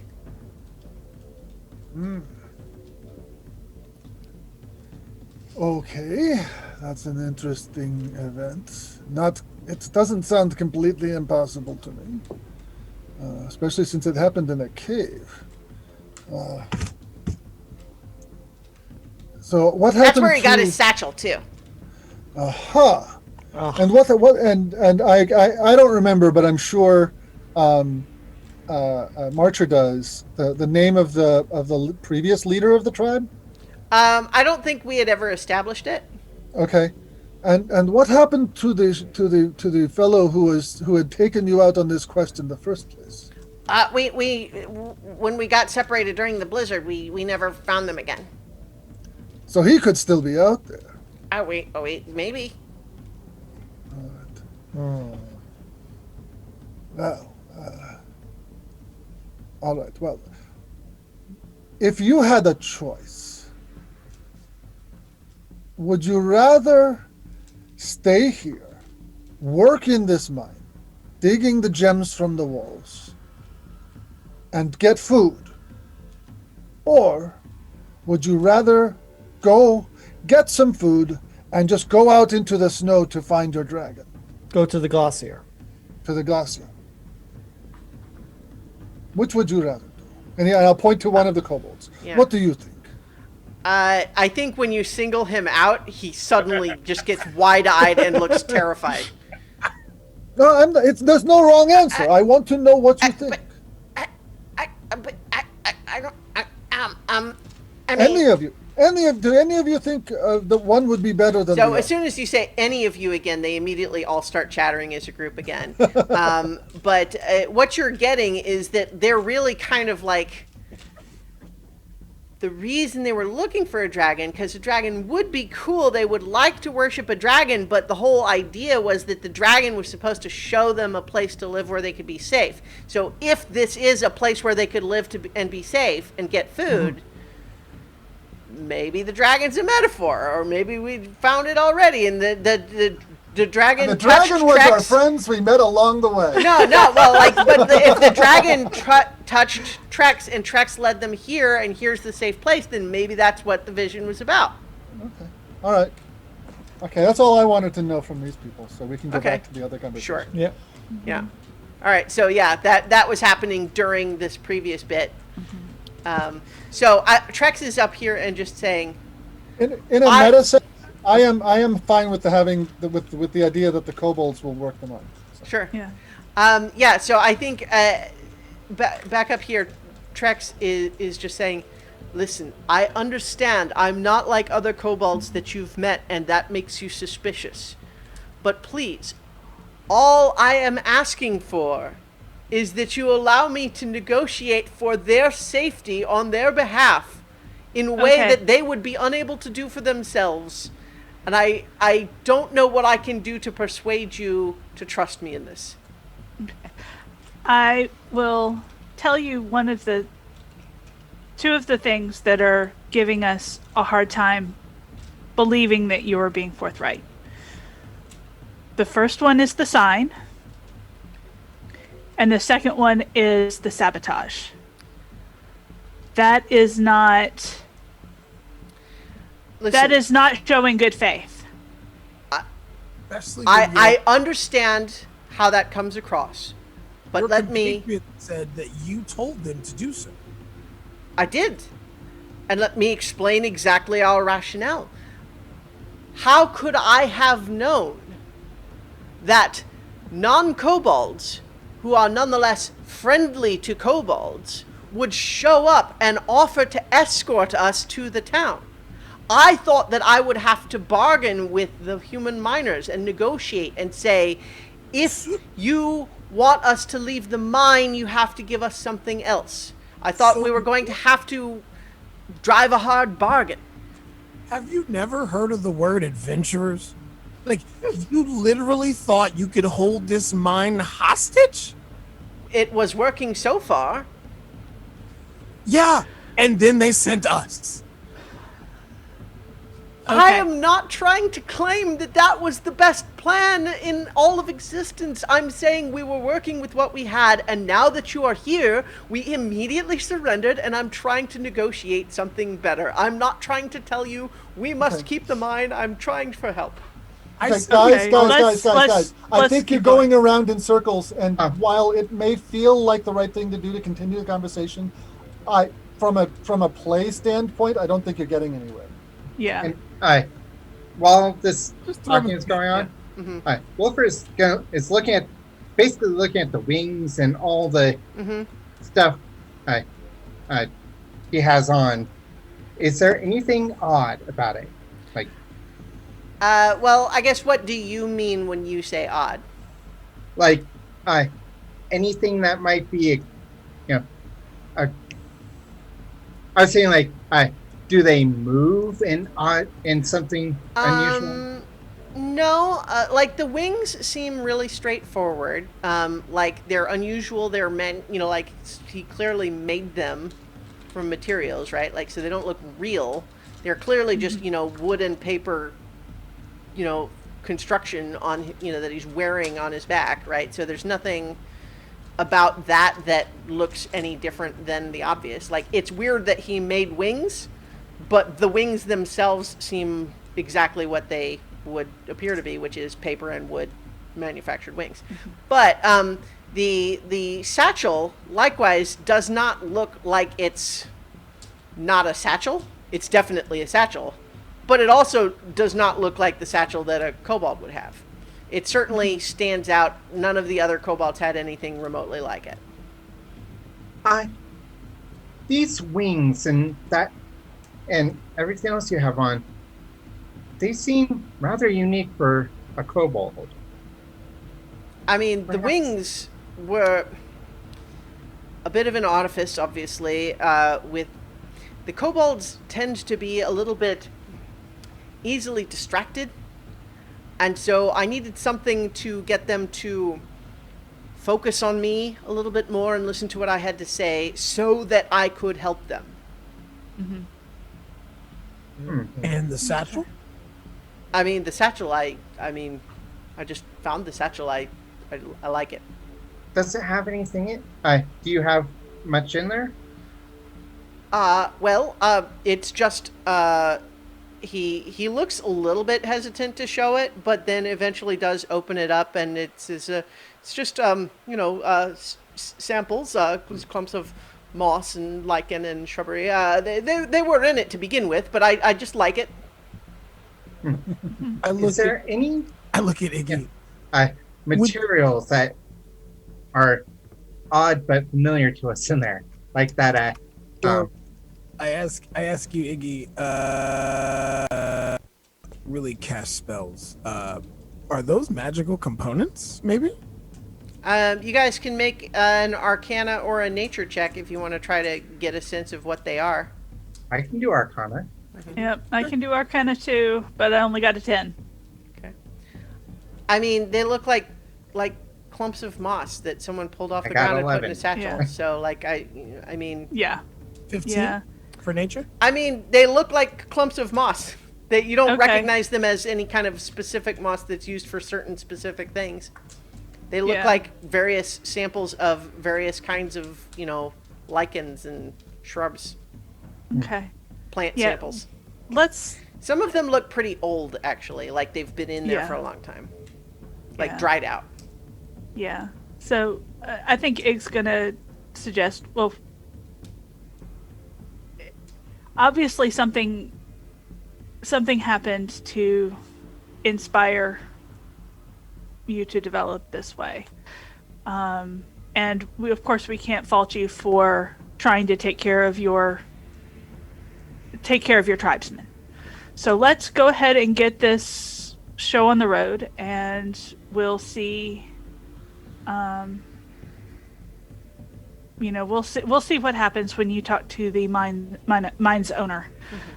See what kind of deal can be sprung. Because right now, I mean, that's pretty much all we can do for you is make sure that you have safe passage into the town so that you can speak with her, and more particularly so that she knows that you are not going to attack, because I'll be honest, she is going to be terrified. Honestly, I think it would probably be better if before we drag him into town looking like a steampunk goblin, we see if his sister will come and meet us, and so that way the rest of the town don't get their pitchforks and axes out. I don't think they would be that militant about it. Well, I mean, they did run the miners out of the mine. You It's one had of the 3 biggest- kobolds with you when you talked to her the last time. Yeah, I don't They think were it's in going a to be. trench coat. They were in a trench coat. Yeah. Okay. I don't think it's. Actually, yeah. So I am here- beginning to regret the decision of sending these 3 chuckleheads out to do the job. Yeah. So, Yeah. like, are you going back to the town or what? Like, cause Yeah. yeah. Or at least up to the mine. Because remember, it's a half-hour walk. Yeah. Yeah. So let's get this show on the road. Okay. And also, the kobolds never went inside the tavern. Okay. So. Yeah, remember they stayed outside. They with- stayed Okay, outside. fine. It doesn't matter. Who cares? Shut up. Oh, no, you were saying that too. Moving on. No, my point is, this is 1 kobold in the company of 3 adventurers. I think Yeah. people are not going to panic. Yeah. It's fine. Yep. Okay. Yeah. So Really fishy. Well, yeah, it is definitely fishy. Yeah. You're not wrong. yeah. In the Twitch chat, Trishy Matz says, this is really fun stuff here. Yay. Yeah. But anyway, So, we're just having them. You're on your way back to the town, I guess. Any other business with those of you? Oh wait, hang on. Sorry. Before that happens,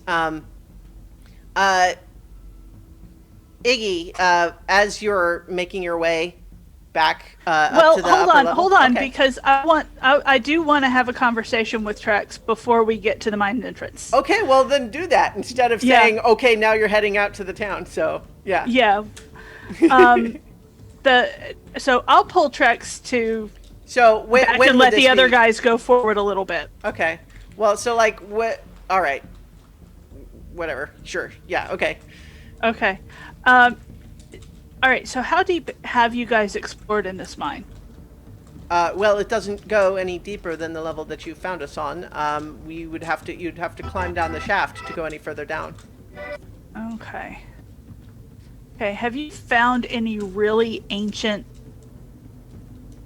skeletons or bodies anywhere in the tunnels? Hold on just a second. Because I know that you wouldn't live here without exploring it thoroughly. So, why do you ask? I have an interest in finding that Well, that body. so, without wanting to press my already poor position, is there anything that would be in it for me to let you know if I know something? I don't wish to jeopardize Yes. the previous agreement, but this does seem like a separate thing. Yeah, this is definitely separate. Unfortunately, I do not have. Listen, I will tell Of- you if you will just speak on my behalf and explain that I'm cooperative and able to be helpful and reasonable. Yeah, I will do what I can to help you and the other kobolds. See if I can help you reach an amicable arrangement. Yes, well, I hate to interrupt, guys, but my Yeah. computer is acting badly. Okay. I'm going to need to reboot. Okay. So I'm going to drop out for just a minute. I'll be back as soon as I can. okay. Okay. So that's gonna jump everyone around, but that's fine. So yes, the truth then is that you saw the level where you found me. There was the bucket that goes across the chasm. Mm-hmm. On the far side, there's a strange skull of a type that I've never seen before, fossilized into the wall. Okay. That would be the only thing I can think of that is unusual of the type you Okay. described. Okay. Thank you very much for that. I appreciate the information, and I'll do what I can for you. Thank you. Are we still going to the town? Yes.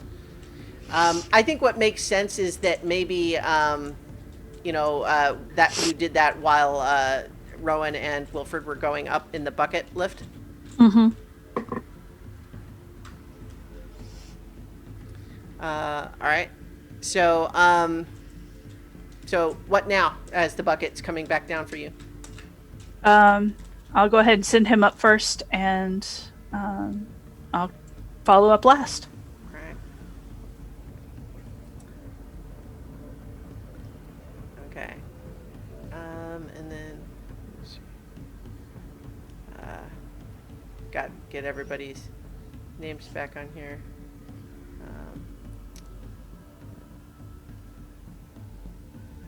Here we go. So you are going up, though? Yep. Yeah, so you send Trex up. As you are climbing into the bucket, your sword kind of trembles and sends you that, like, chill up your spine. Okay. And so I'll say, we're coming back. And then I'll be able to get you what you want. You receive a shock that gives you 1 point of lightning damage. Ow! What a mouthy sword. Okay.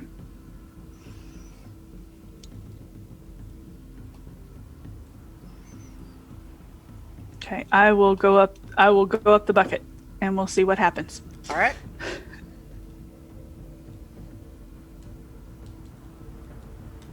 Okay.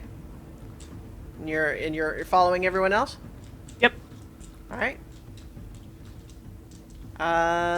Make a Constitution saving throw. Me? Mm-hmm.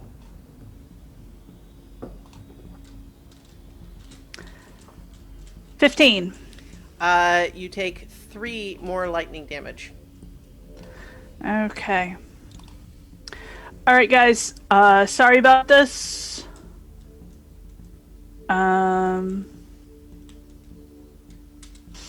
Actually, I'm thinking about it.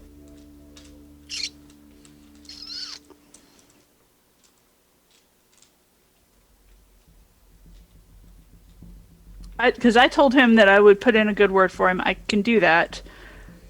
I can also take off the sword and leave it here and come back for it.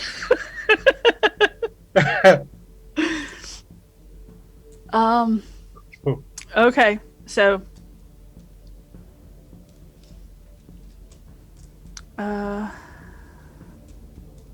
You're muted, I think, Jason. Does the shocks make visible light? I mean, I don't know. Iggy's kind of lingering behind, so I don't know that you would necessarily be looking back in that direction. yeah, because I'm thinking it's like, all right, guys, I've got an opinionated sword. I'm gonna need to go back downstairs for half a minute, so I'll be right back. You got a what? I have an opinionated sword. Okay, time out. A lot of weird things have happened.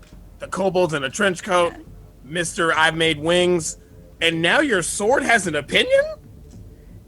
They talk that way sometimes. It's hard. Honestly, I think it's best to just, nod your I'll be head right and back. pretend you understand. Trex kind of just says, "Look, I don't want to speak out of turn or anything, but I certainly am of the opinion that strange things can happen in lands." You hush, Mr. Whatever happened to you. And Don't kill each other. I'll be right back. Mr. I got touched in the dark by something. All right, so you go back down, I guess, right? Yeah. So I'm heading back are down the rest to of- where the rest of you Marcher and the waiting, kobolds or- are. So what? The rest of you, are you waiting? What are you doing? Iggy just went back down in the bucket lift. We can't leave them by themselves here. It just, we saw what happened the last time they went by themselves. Oh God. Well, if they're going to going all the way down, they'll have Ale and Marcher there as well. But that's if they tell Ale and Marcher. This doesn't feel like this is I'm going back to hang with the gang. She said her sword They said their sword was opinionated. It definitely Okay. doesn't feel like a hang out with the fellas moment. How about I follow? Okay. Then and you just keep an eye out for anything. Okay. Further splitting the party. No. How about you, Mr. Wings? Get in that bucket. You follow behind them. We're Okay. coming behind you. Okay, everybody's coming back down. All right. Okay. So yeah. And I love the fact that the boar is going to have to take a trip down just all on its own. Yeah. Well, no, I can send the boar first. Yeah, you can control it from the wall. You don't have to do it from the bucket. So, yeah. So everyone's coming back down, I guess. Yep. All right. Yeah. So I think shortly after you make your way out of the bucket, Iggy, you hear everyone's following you. So, everyone would be a little bit delayed. So if you were kind of hurrying along, you would make it down there sooner than them. But otherwise, you can go on and head down there. So Ale and Marcher, I think you might be suddenly oh, Iggy's back. Yeah, I was Hey. telling the kobolds stories of my adventures across the continent, and suddenly I think they really like that. They're wrapped. Yeah. Yeah. Hey guys, quick errand across the thing. I'll be back Wait. in a minute. If Wait, you want to wait, come what? too, I'll be. I just need to go get a thing. what? What? No, no. And no, I hop no. in the bucket. I hop in the bucket and start pulling my way across. All right. Yeah. Come So around. I yeah. guess, do we run the corner at this point? What Yeah. of the dragon? What are they doing? I have no. They said their sword had an opinion. Yeah, so wait, you you cross all over came in the back? bucket, and so there's technically two caverns, but the one right in front of you there, as soon as you're kind of close enough there, you see a fossilized skull partially juts out of the east wall of this small cave, 5 feet off the ground. The skull has larger than normal eye sockets, a curious ridge between the eyes, nothing that would pass for a nose, and 4 small holes where one would expect to see teeth. And you have, for a moment, a flash in your subconscious of a tentacled face that haunts your nightmares, but then it's just the skull again. I have a very bad feeling. I didn't know So, and swords that had is in opinions. this smaller one here. Oh, okay. Yeah. I didn't know swords had an opinion. Yeah. So the bucket doesn't go back by itself, but there is a crank on the other side. So if some Start of you on the cranking other it side want back. to, yeah, Yeah, Wilfred. Okay. Wilfred will start cranking it back. okay, yeah, Okay. And I am going to take a look around to see if I can find another one of those jellyfish bird brain. Iggy, will you Thanks. wait till someone Make comes a and perception joins check. you? A what? a perception check. Dirty 20. You do not see anything else in this small little alcove. There's not really much space that anything else could be, but you definitely don't see anything else moving. Okay. It's hard to look at anything but the skull anyway. Yeah. It kind of Okay. dominates What are the you space. doing? All right. So I will take a step closer and see if I can find the gemstone that my sword wants. Yeah.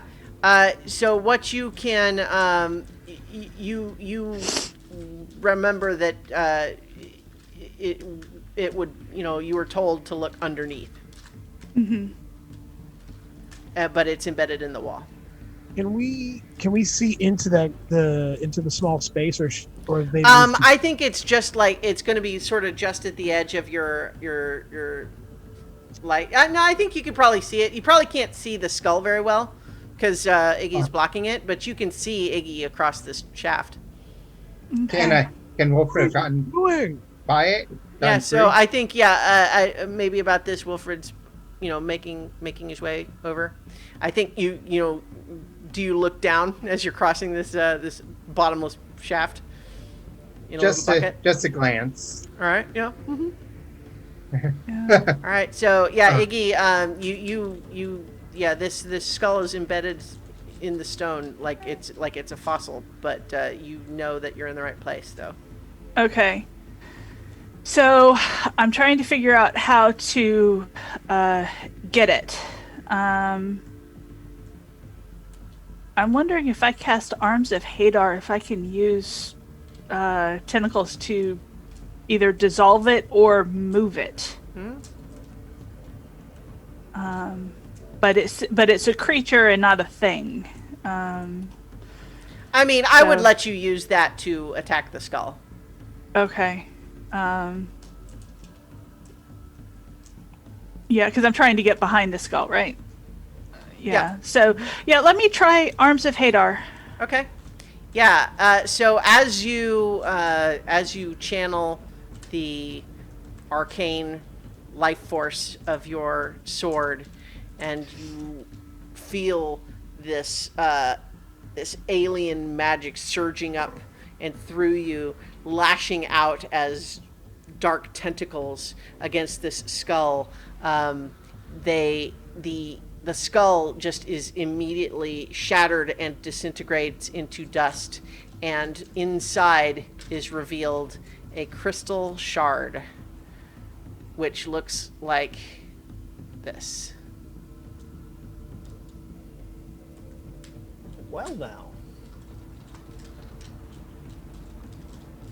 So I think, Wilfred, you arrive just as Iggy has done that, and is looking down now at the at this crystal in the dust. Okay. So That's I will interesting. go and grab that crystal and put it in my bag. To move everybody's name tags again. All right, yeah. So you do that, and you have it. And Wilfred is right there and sees you. I don't know, Wilfred. Make a perception check to see if you really get even a glimpse at whatever Iggy grabs. That's a 7. Okay. All you see is that Iggy sort of lashes out with these horrible magic tentacles at the wall, and then picks something up off the cave floor and puts it in their bag. What was that? What I needed to pick up off of here. Let's talk about it later, though, because we're all really busy. But thanks for following and worrying about me. I'm sorry for the ruckus that all of this is causing. Okay. But yeah, my sword does not actually need to be in somebody else's hand in order to express its displeasure. Okay. And Further I'm things going must to probably use my my healing hands to give myself back 2 hit points. Okay. Just in case. Oh, Yeah. So take the. yeah. So Nobilis, while you were out, Iggy came back down, but without having been gone long enough to go anywhere, went across this chasm in the bucket, and did a spell against one of the little caverns in there, and is now coming back. Okay. Wilfred tried to follow, but apparently whatever happened was done by the time he got there. Yeah. So Marcher just kind of watches all this happen, and Give a slow shake of the head to Ale. Yeah. Rowan is solidly shaking his head and shrugging like, Yeah. So, Yeah. Wilfred, when you glance in that other cavern there to the east, you see sparkling geodes greet you as you enter that cavern. The gems are partially exposed in places, sticking out from the walls like glassy shards. The floor rises near the eastern wall, leaving a natural ridge with stone ramps leading upward on either end. Gonna go ahead and take a look up just in case. Yeah, make a perception check. Okay.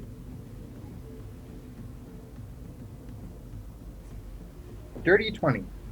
You don't see nothing except more of those geodes. Okay. Yeah. Okay. Well. Yeah. Wait for the bucket to get back. Yeah. Or Yeah, yeah. I guess. However, And so, yeah, I think Marcher and Ale, you see, Trex has come back down with the others and is just kind of like, I'm just following instructions. Yeah. Thank you very much for your help, Iggy says to Trex. That was invaluable information. Of course, I'm very glad to have been able to assist you. Okay, sorry about the detour. Let's go. Back in a minute, guys. All right. Oh, yeah. I hope I'm going to turn to Aule and just. I hope they tell us about what is going on when this is all done. I would like to know myself. Yeah. So I'm not gonna. I'm just putting you up on that upper level, but my assumption is that you are planning to go ahead and just head out of the cavern and start the trek back to town. Yep. Yep. All right. So, with Ale and Marcher hanging out, you're just continuing to entertain the kobolds. You're being kobold sitters. Back to story time. All right. I've got years of travels and adventures to keep the kobolds occupied. Well, how about a performance check? Okay, not my strongest suit, but I'll give it a shot. At advantage? Why? Because I'm a dragonborn. Yeah. Yeah, I'm taking that into account. That has to do with the difficulty rather than the Fair enough. 17. That's pretty good. Yeah. I'm imagining in Return of the Jedi when C-3PO is entertaining the Ewoks. Yeah. Yes. Yeah. All right. So, which again is, not to get like Star Wars nerd, but like is so funny because there's a much earlier part where C-3PO says he's no good at telling stories. So anyway, yeah. So I think then we can we follow everyone back to Tourmaline. Now it's cold, obviously, on that hike, and in fact, Trex is not really like. He's got kind of, other than these wings that he made, which he folds up when you're out in the wind, because otherwise the wind would clearly just like rip them up. Yeah. But he has just these kind of like ratty stitched together like weasel fur, like the other kobolds did, and he does not look especially comfortable out in the weather. Mm-hmm. Like he doesn't complain about it, yeah. but you see him just kind of like holding himself and kind of shivering. Yeah. So basically, let's work out some keep ourselves warm by going brisk. Yeah. A brisk walk. All right. So yeah, he accompanies you along, and so what's the plan as you arrive back in town? Thinking like basically like a flank, a guarding thing where it's like,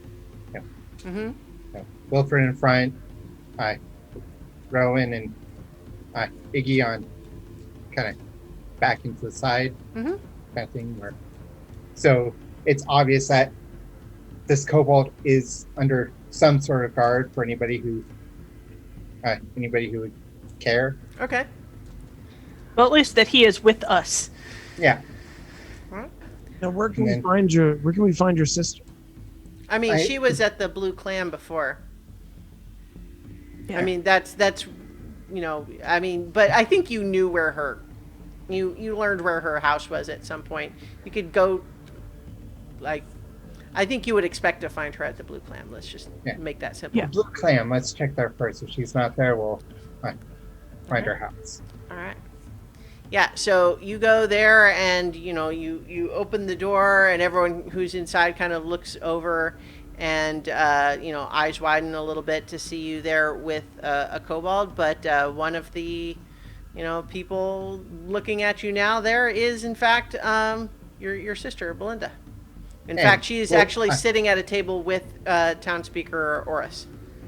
Wilfred will actually take off his hood like you would normally expect someone to.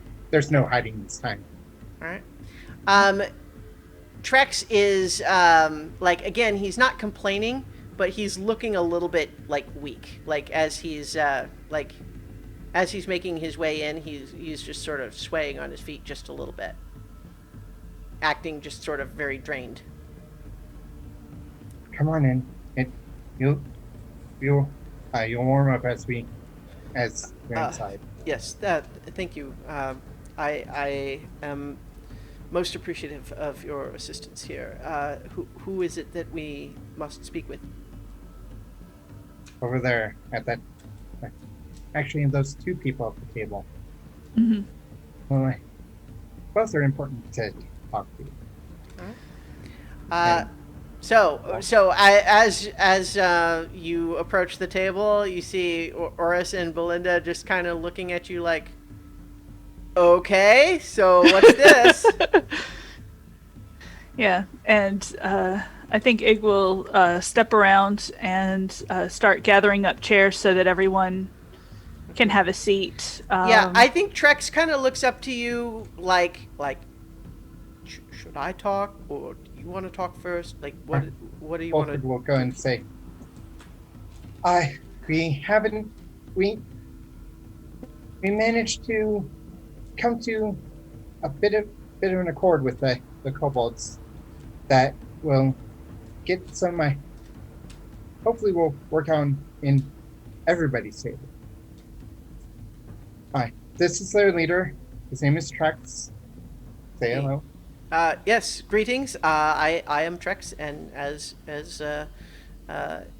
Wilfred has indicated, I am the leader of the kobolds that are presently in your town's gem mine. And Belinda is like, both Belinda and Oris are just like, what?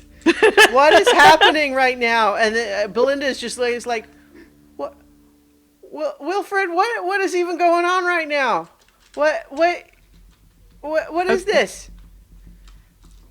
And okay. I think Trex actually just launches right into, it's like, I completely understand your surprise, your shock even. I understand that I am not representative of the behavior that you would commonly expect from kobolds.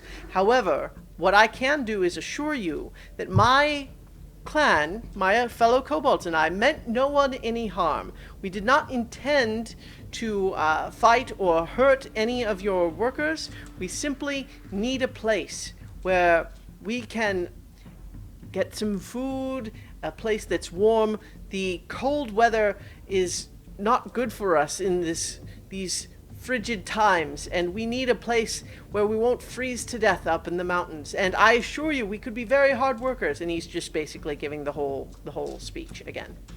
And so I think as he gives this whole thing and just sort of gradually trails off to the stunned silence of Oris and Belinda, Belinda just eventually kind of looks over to you, Wilfred, and just says, is this for real? Yes. Odd as it is, it appears. Mm-hmm. So, Trex? Yes. Do you want to work in the mine? Is that what you want? And he's, well, my kobolds and I are certainly comfortable in that sort of environment. We can see in the dark. We're not afraid of working around the walkways and everything. But if you had other places that you wished us to work instead, that could also be acceptable. All I would ask is that we would have a place to stay that's out of the cold and enough compensation to allow us to eat. And so I think Belinda's just going to kind of look back to the rest of you and just say,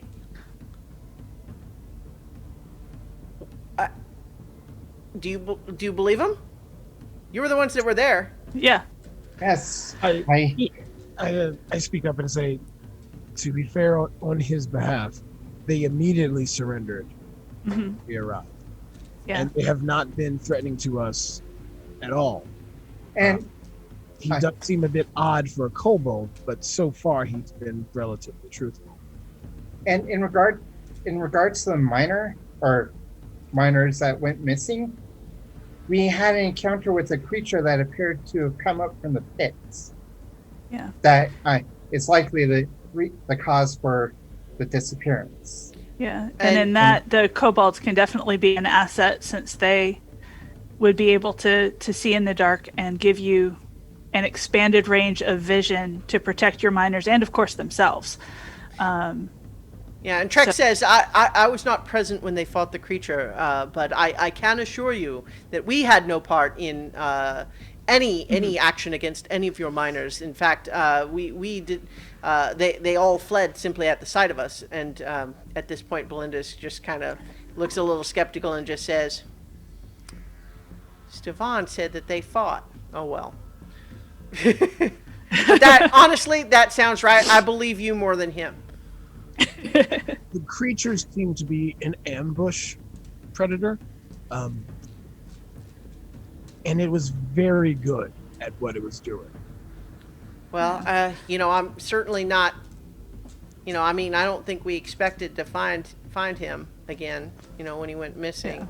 But I mean, I guess it's good to have some idea what it was. I mean, we always knew it was a little dicey. But, we get a lot of gems out of that mine, so it's always been something that we kind of just worked around, Now that you've seen it, there's no blocking up that shaft. Well, also, I mean, with the kobolds working for you, some of them may not have to mine. Some of them could help pull guard while you worked. Okay. And they do work well together in that sort. Well, and Trex, would your kobolds be able to set up, say, some sort of traps or alert something to make noise if something were to come up? Absolutely. I think that's a splendid idea. I think my people would be very suitable for such duties. And so I think Belinda just kind of shrugs and just says, I never thought that I'd have kobolds working for me, but I mean, if this gets my guys back to work and now I have extra workers, if you guys vouch for them, it's fine with me. Yeah, we've we traveled with three of their tribesmen, and they were very amicable to working with non-kobolds. Very cool. So as long as they understand what it is that you expect and what it is that you need, you should be fine. Yes, I mean, obviously my brethren are not all as well spoken as I, but they do speak common, can follow instructions, and as long as they are given adequate food and place to shelter out of the cold, I see no reason that they could not be very productive workers for you for some time. I'm very happy to have been able to make such a mutually beneficial arrangement. It is really what I had hoped for from the start. So thank you very much. And he shakes Belinda's hand and you too, sir, Ors, and just turns back, and he's looking like a little tired but happy, and he just says, "Well, I think that went splendidly. Thank you so much for your assistance." Perhaps I might suggest a change to the sign, say, kobold workers present. Of course. The sign can come down, of course, and naturally, and we there would be no more hostilities, of course. I suppose I suppose you'll be wanting to get back right away. I probably have some additional discussions to have here about the nature of their duties and everything. Do you wish to return? I could stay here, or how do you want to do this? I confess the thought of going back into the cold right away seems. If I could have rest a little bit before heading back. Oh yeah. Yes. And Electric Belinda is like, you probably will have some discussions on housing and other miscellaneous Supplies. And she says, well, and I can, I've got my other miners here, so like I could, introduce you around and that sort of thing. So Yeah. I think we shall return to our companions. Okay, great. So we head you back to there, and so you return. You leave tracks behind. You come back.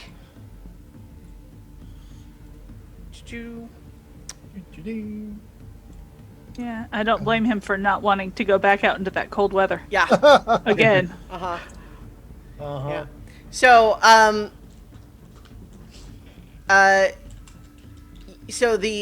so you come back and you tell everyone what's going on. Yep. I. So, Squirrel, did you start a fight up there? Okay, which one's Squirrel? I think is it me? That's Iggy. Okay, let me make a note of that. No, I did not start a fight. I am. This is the best possible outcome. My sister, actually, there's one better. My sister agreed to have the kobolds as workers, so there should be some of the other miners coming back, and perhaps if we could get out from this cramped area and move more to the top. Okay. Get a. So let us tell our friends here what is going on, and then did you get the reward? Not yet. You didn't get paid yet. Although if you had asked, I think they would have been willing. I think you you did not get the reward. No, Not yet. Okay, well, It just means you would have to head back to at town. least you didn't foul that part up. Yeah. I had to admit I was having second thoughts of sending you three to go and talk to people. So I'm just moving you up to the next level because you kind of talked about like moving away from where it was this cramped there.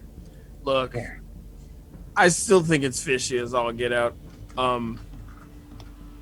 But Something is going on in this mine. Something is here to give a kobold that much intelligence. it didn't happen here. Yeah, It happened on the way here. It happened on some other cave. Yes, and I think it would be interesting to go and find that cave. And in fact, I'm going to talk to Zerk and Snoduk and some of the others and see if they can tell us where we can find that cave, because I want to have a look at it. Yeah, so they give you 5 different versions of where it is, and they can't agree on where it was. I think our best bet would be to ask Trex. Yes, though I think that we'll like, if the cave is of any interest at all, he won't tell us where it is.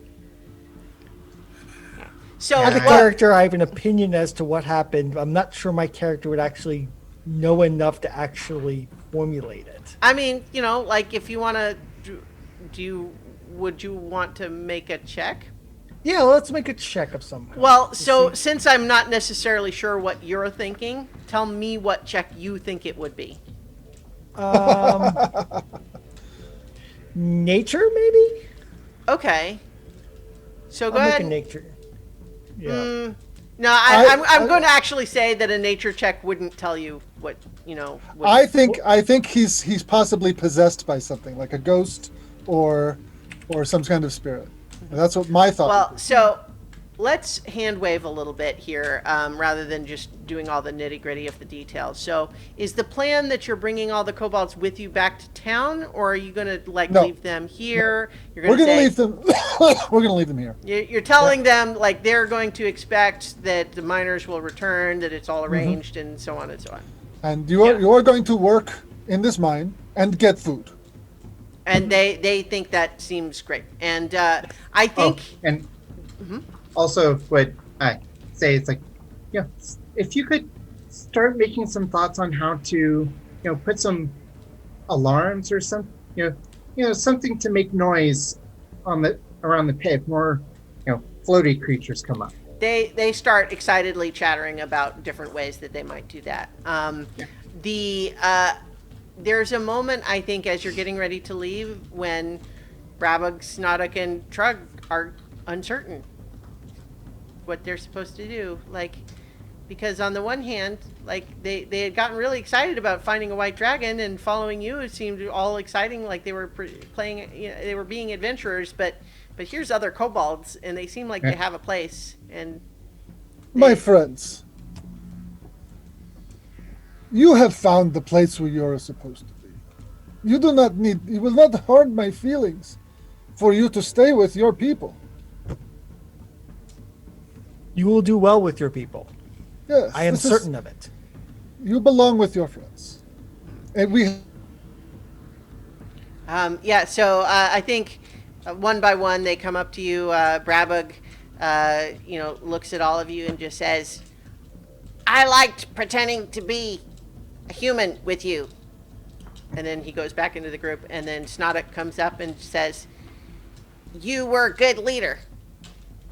And then he comes back around, and then Trug comes out and says, "I lost my dagger down the hole." I'll pull out my dagger and hand it to him. He says, "Remember me with this dagger." I will. And he kind of, as he's clutching it to his chest, he pokes himself with it a little bit. Aww. But yes, so you bid your Cobalt Companions farewell, and head back to Tourmaline. And I marked off the spare dagger on my character. Okay. So, here's what happens when you get back to Tourmaline. You go back to the Blue Clam, and you find Belinda with a lot of the other miners. They're all kind of standing around Trex, but Trex is now just saying, "Oh, yes, kobolds, very good workers. We will do everything you say. Just, yes, this is very, very good." And you notice he no longer has his satchel. Oh. Okay. Belinda is looking, is like, "Did I get bait and switched here? What happened?"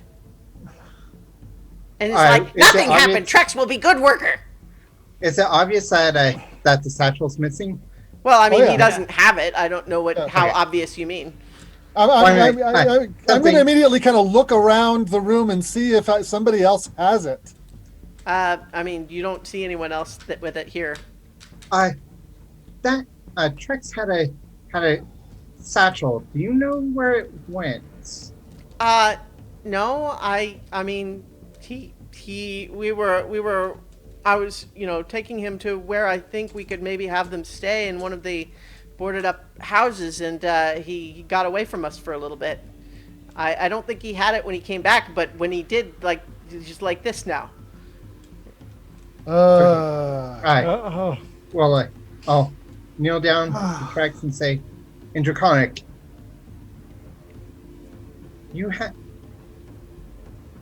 what happened to the satchel that you were carrying?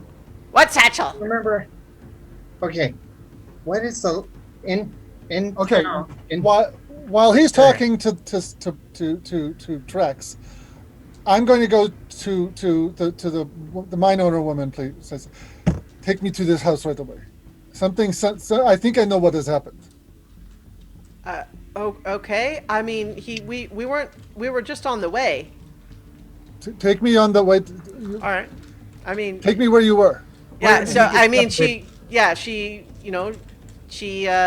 kind of takes you down the street, and she's like walking to where there's kind of a house that looks like it had been all boarded up, but the doorway looks like it's been like recently sort of reopened, like the boards that were over it have been removed.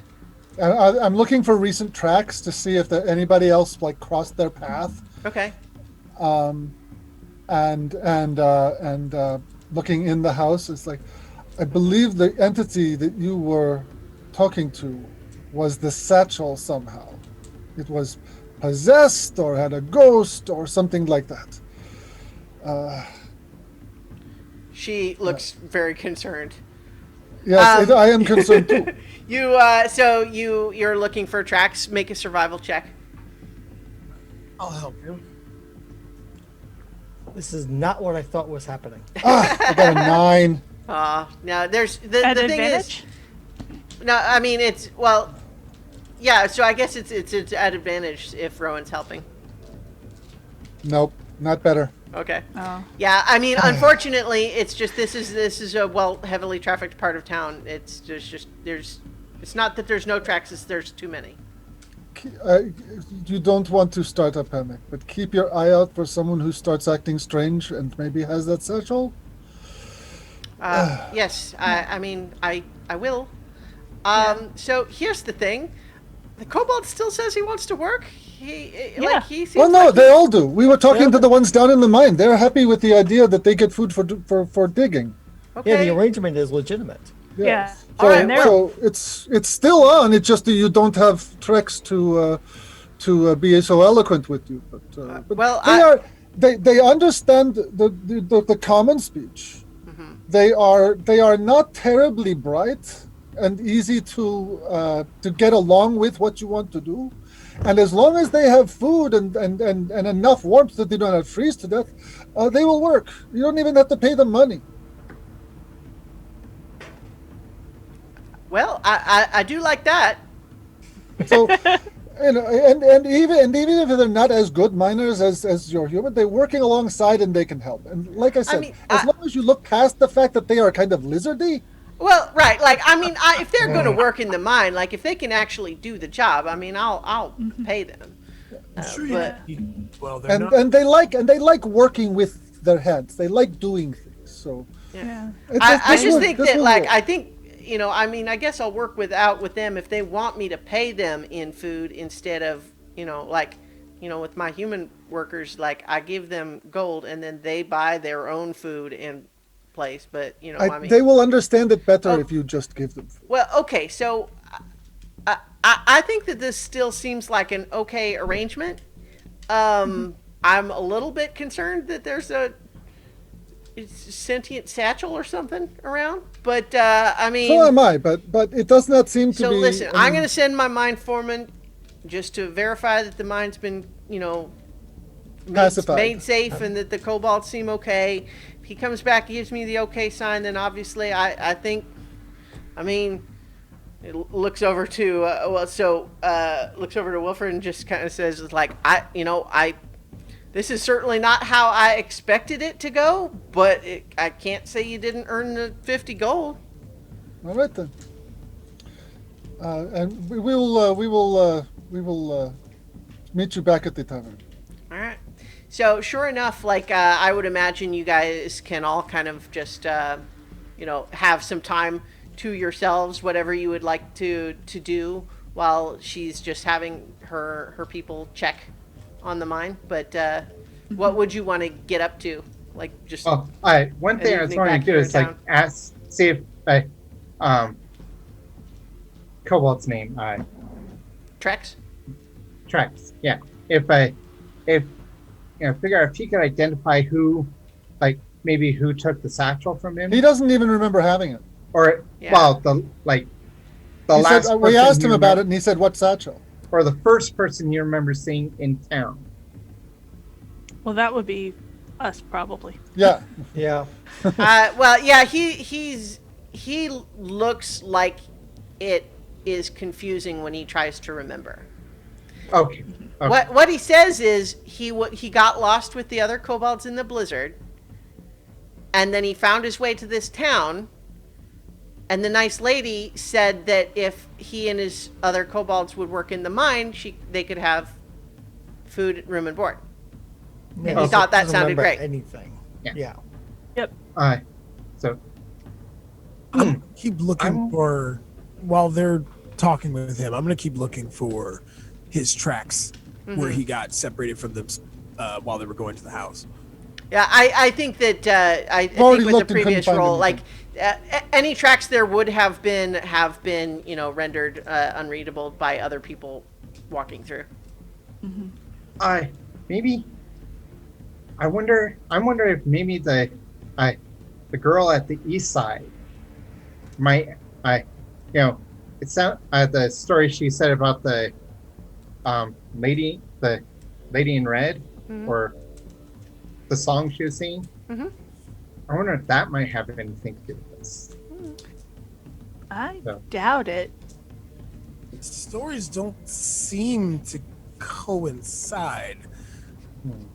Yeah, the Well, The lady Other in than red. just being sort of generally ghosty.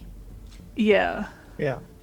or I mean, she's likely to see a large number of people, so maybe have her keep an eye out for that rather unusual looking satchel, and maybe Here's the thing, though. Like, the satchel is not that unusual looking, except in the context of a kobold wearing it. It's an old leather satchel that just didn't look like anything else the kobolds had. Okay. It's not that distinctive otherwise. Like, you think you could maybe pick it out amongst a bunch of other satchels, but it's not especially distinctive. Okay. Yeah.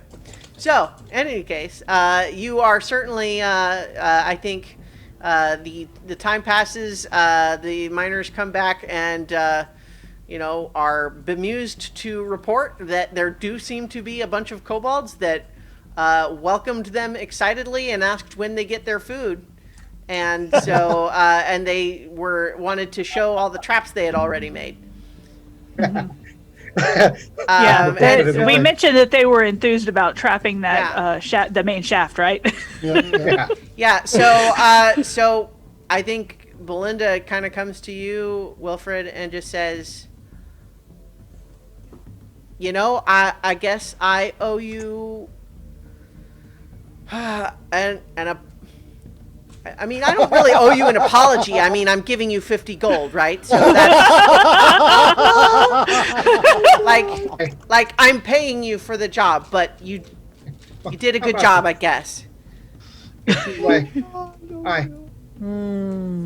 If Father sends you a letter asking about, mentioning me, let her know, or reply and let him know what happened. I mean, did also, I guess, let a magic satchel disappear into the town. Yeah, well. But you did help. Yeah. And it looks like we're going to get the mine back into business, which is important to me. So, I will. Thank you. I have no problem if you were to say, if you were to take credit for that. I just happen to be the right tool for the job. Well, I won't argue with the idea that you were a tool. Oh God. So I am sorry I gave you a hard time. I mean, the idea of even trying to go in and talk to the kobolds honestly seems like it wouldn't have even occurred to me to do something. It just seems like automatically dangerous. But you and your friends just, not only did you do it, but like you fixed it without even, and you fought some monster. Okay, look, I'm impressed. You're never going to hear me say that again. But, Fine. but you get that one. I'll just tell you, it was a combination of the oddest circumstances. Yeah, keep an eye out for those.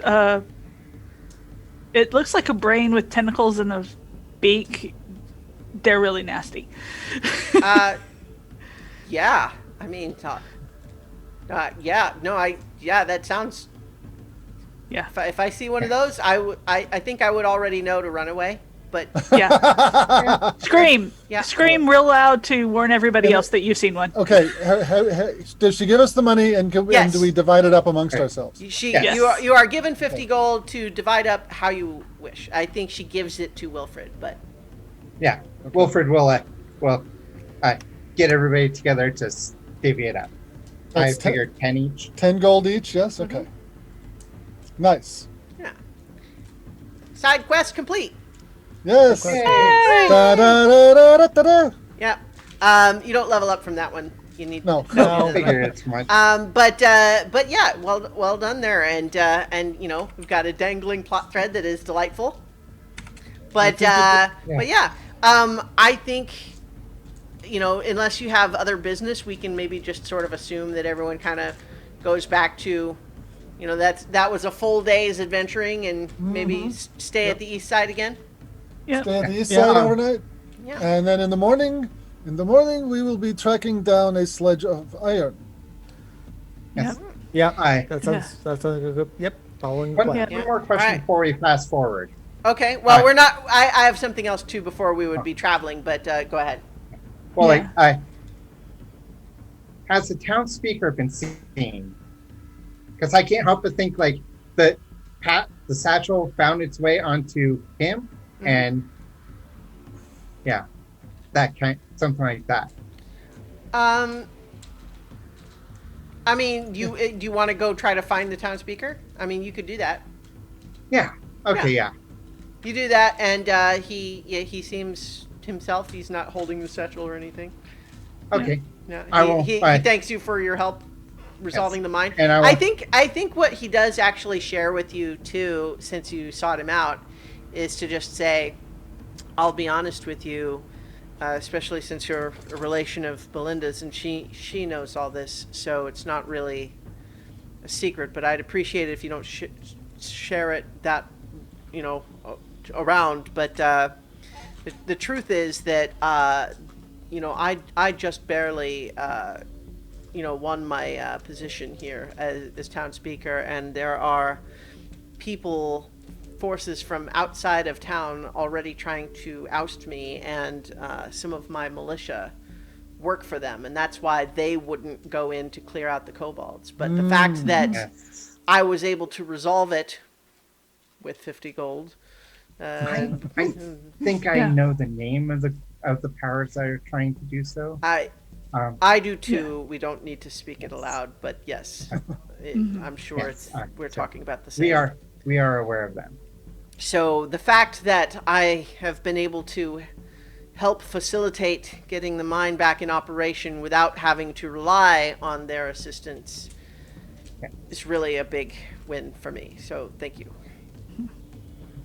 And if you see anybody acting really strange, you know, complete like different, totally different from what they were before, you know, maybe make a point to have keep an eye on them.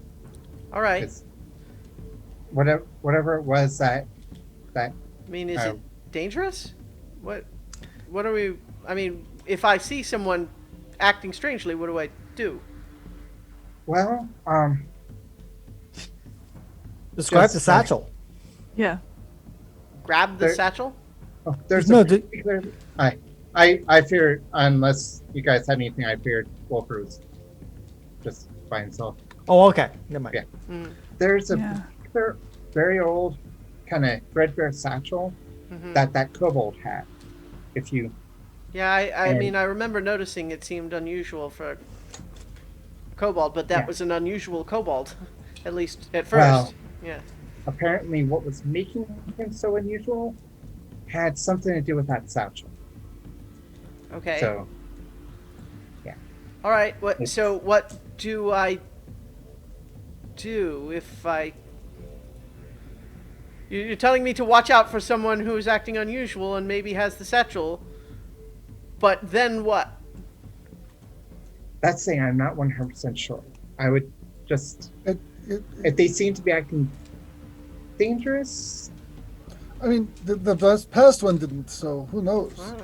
Well, I mean, I guess I will be watchful, and I mean, you know, I didn't become the town speaker because I don't feel a sense of responsibility. So I mean, I guess I thank you for the warning. Yes. I appreciate it. We have one of my companions was theorizing that it's a ghost of some form. Mm-hmm. So if you know of any way to safeguard against that, it's yeah. I am not familiar enough. I mean, with the only them thing to- I can think of is there's a priest of the Morning Lord in Bryn Shander. Yeah. I guess I could write to them, I suppose. That might be a good idea. All right. Well, thank you. Yes. Have a good day. You as well. Yep. Okay. So if everyone else is turning in, the only last little bit of business I would have is that Iggy, at some point, you would feel compelled to just find a little bit of privacy somewhere, and to spend an hour with that crystal you found. Yeah. And if you want to add, I believe in D&D Beyond is just called a psi crystal. You can add that to your... It says intelligence. There's different grades on it. Yep. And that's based on your intelligence score. So Okay. So I believe yours is 12, if I'm not mistaken. So you would have that. Yeah. Mm-hmm. But here's the other thing. When you attune to it,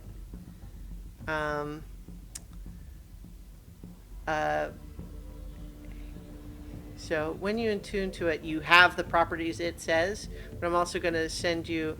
Well, no. How about this? Because again, like we did before, it's more fun if it's on the stream. But so everyone else, briefly, headphones off, and yeah. So Iggy, when you attune to it, once again you have flashes of the faces that represented that skull, but before they were just skulls, the tentacled faces of mind flayers, and you remember seeing flashes of them as you were held captive, and feeling the terror of being their prisoner. And you know now that there's a little tiny beacon in the back of your head that you know is one of them asking for help. But you know also that they are watching you.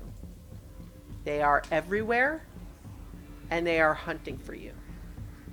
And so specifically, this is a new flaw for you, that you believe powerful enemies are hunting you everywhere you go. Okay. And that will be present as long as you are attuned to this psi crystal. But the psi crystal also gives you telepathy. So, Yes. yes. Range of 60 feet for as long as you remain attuned to it. Mm-hmm. And it glows with a purplish bright light in a 10-foot radius. Mm-hmm. So it could also be used as a light, yeah. As a light. Mm-hmm.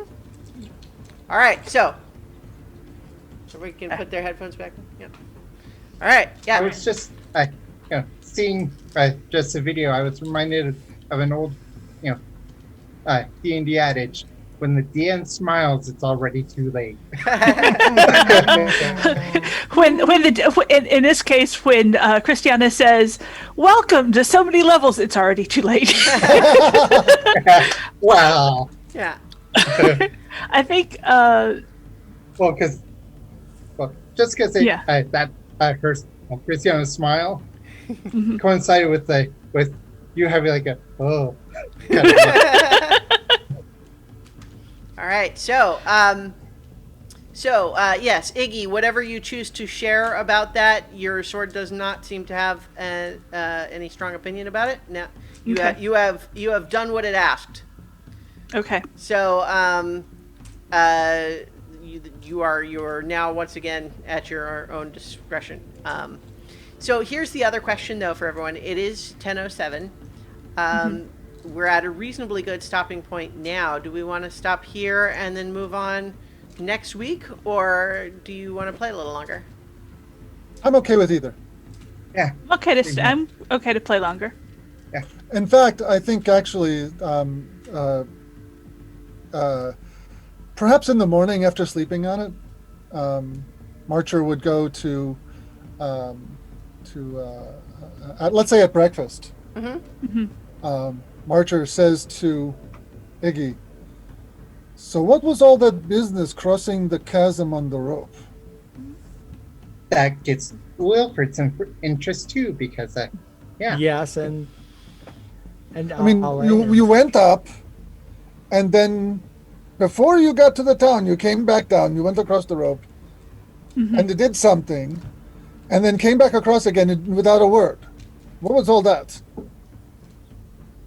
That was my own personal business and had absolutely nothing to do with the kobolds. I thought that I went ahead and went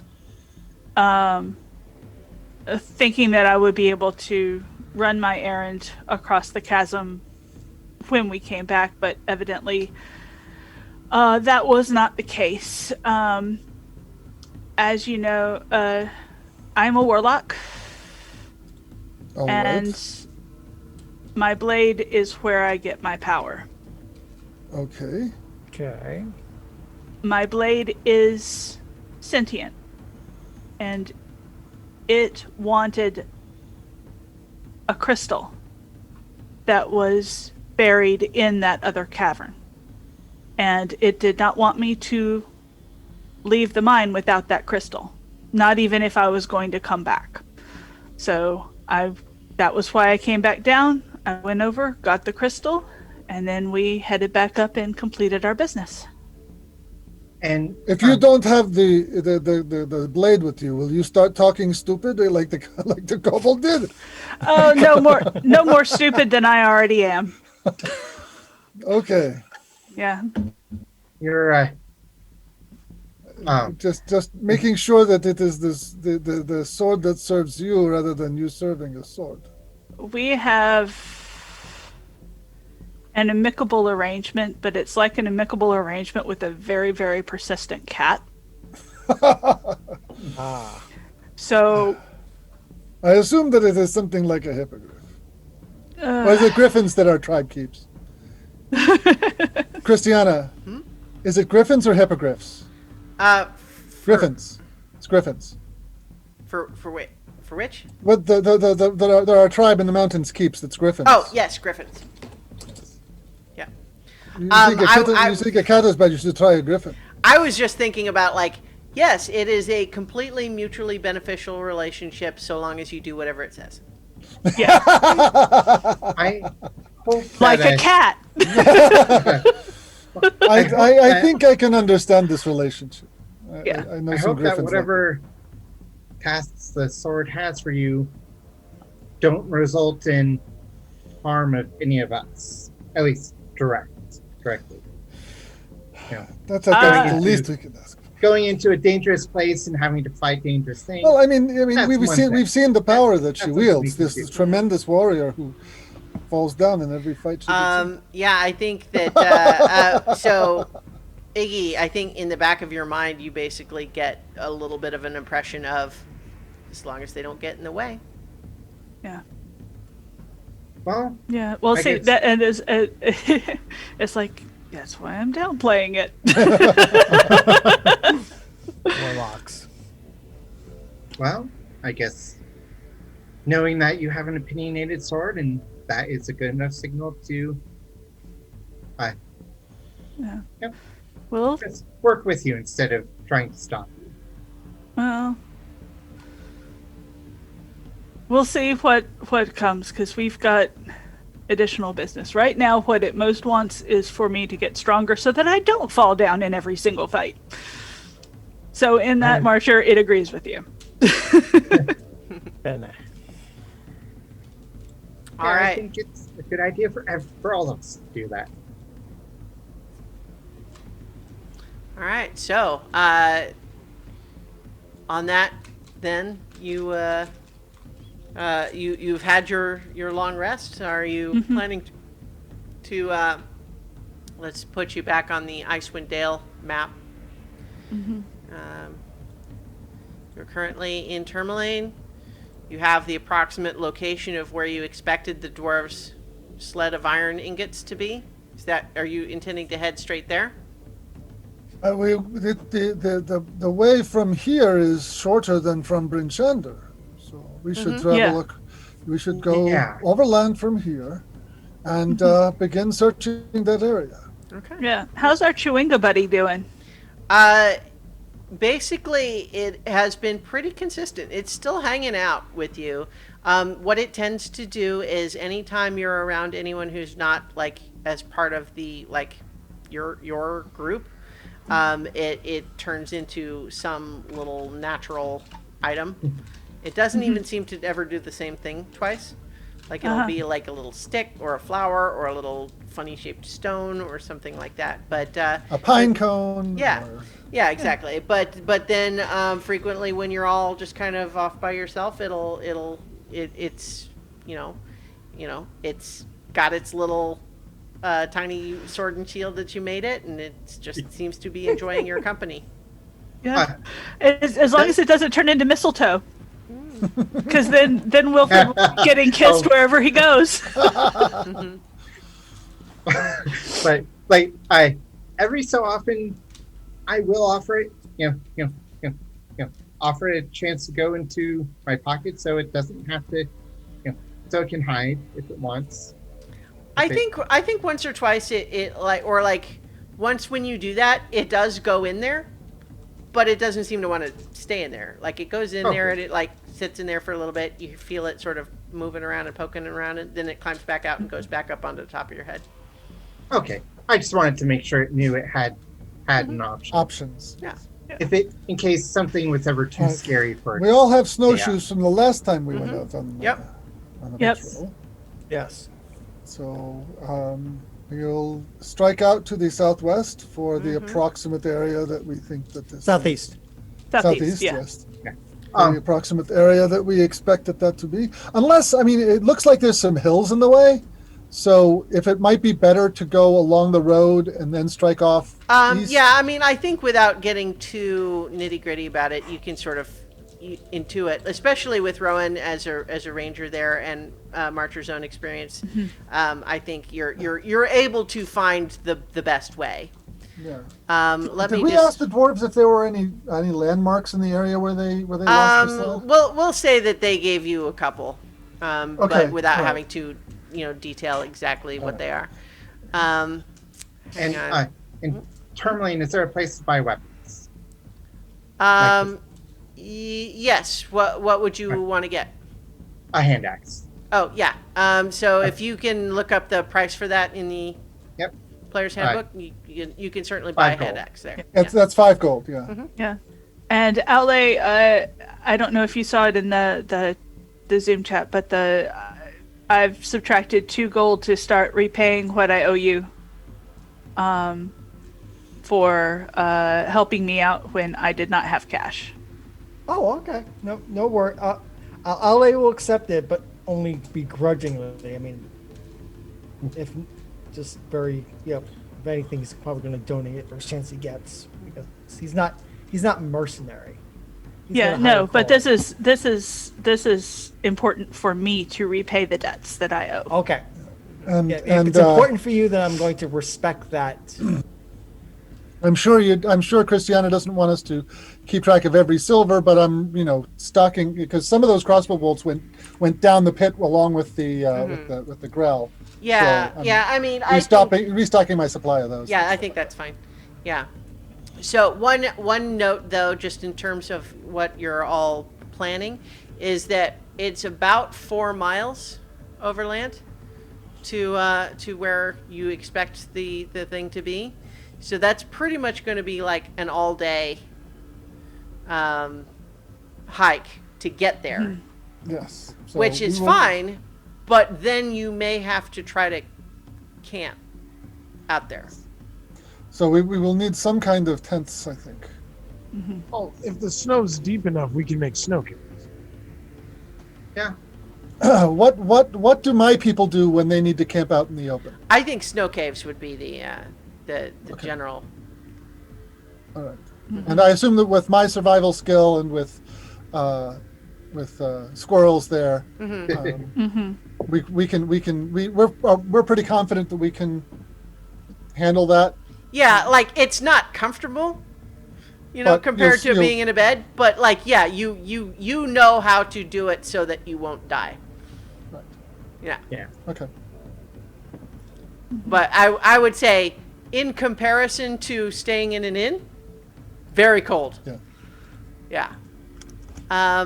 But yeah, so you are setting out, right? Okay, so I you're would like making your to- way. I would like to pay attention to our surroundings, especially since the dwarves did say they were attacked by a yeti. They Oh yeah. sure Oh did. yeah. Mm-hmm. Yeah. Yeah. I Oh figured yes. If it's gonna take, if this is gonna be an all-day thing, then we can take the time to go carefully. Yeah, so you're all trudging across the deep snow in the snowshoes. I think there's probably occasional times where, like you lose your balance or a little bit or something like that, and it actually takes some effort to sort of get back up on the snowshoes because the snow is actually quite deep in many places, and but you're making your way along. Just the howling of the wind. Is very cold, especially those of you who don't have the cold resistance. This is very unpleasant. Like, you have all of the cold weather gear to make this. Oh yeah, so here let's get you some better Music. yeah. So you're making your way through, and it's very cold. Like, that, like, especially since you're going to keep moving, like, this is survivable. You are prepared, but it's not fun. It's very cold, and you just have to keep like no skin exposed at all, and every time you have to briefly expose like your face or your hands to do anything, it feels like it just instantly very frigid. And, the more you move off the road, the more it just really feels like, this could get bad fast if things were to go awry, right? Right. But as you're making your way through, you are getting maybe about 80% of the way to where you're expecting to start maybe looking around for this thing. When both, I think, Marcher and Rowan would see the signs on the horizon. A blizzard is coming. We need to settle in for a storm. Yeah. It's We need to coming make in preparations fast. now. Yeah. It's coming in. We need to dig in, make shelter, and wait it out. There's no traveling in this. Yeah, for times. Wilfred is immediately going to stick as close as possible to Rowan. For time's Let's sake, I think we should just dig one that we can all be in. Yes, Okay. that is. Yeah. And in fact, Marcher is going to do a trick that a friend of mine who was an alpine marine told me about. Oh. It's how you dig a foxhole in the snow. He gets his feet out of the snowshoes and jumps a few feet to the side and just goes down into the snow, Huh. disappears in, and then just starts packing it around from inside. And since he's cold resistant, he doesn't have to worry too much about freezing while he does it, but he can just make this hole by just packing the snow outward from where he is. It's And just that's kind of off like to the left. the beginning of the shelter. Okay. All right. Yeah. So, Perfect. yes, you're quickly making your snow cave shelters. As the blizzard descends on you, visibility is reduced to about 20 feet. Kelvin's cairn, this big mountain, vanishes from view in the distance as the blowing snow and howling wind engulf you. You get the feeling that, like when you were in the near the waterfall in that cave, like you'd kind of have to, to shout to be heard over the howling of the wind. It would be difficult to make any sort of a ranged attack in this setup, and certainly. I think Wilfred remembers, getting lost. And so I think all of you maybe sort of do feel a little bit like, yeah, this maybe seems better to not try to press on For sure. in this. Oh, yeah. Especially, it was one thing when you were on the pass and the problem was it's not going to stop, right? Like Yeah. that's was a different situation. But so you're kind of settling in there, and you're definitely just kind of, huddling together. Like, are you all in your own little thing, or have you made kind of like a bigger enclosure that all of you are How in? about Or... we've had one shaft leading down, and then everybody's got like a horizontal, like capsule hotel. So it's a snow cave suite. Yes. That makes sense. Okay. So even if like something it's buried in, we know we're not too far away from somebody else underneath. Yeah. All right. So, the blizzard continues for about 3 hours, as you're just kind of huddling under there.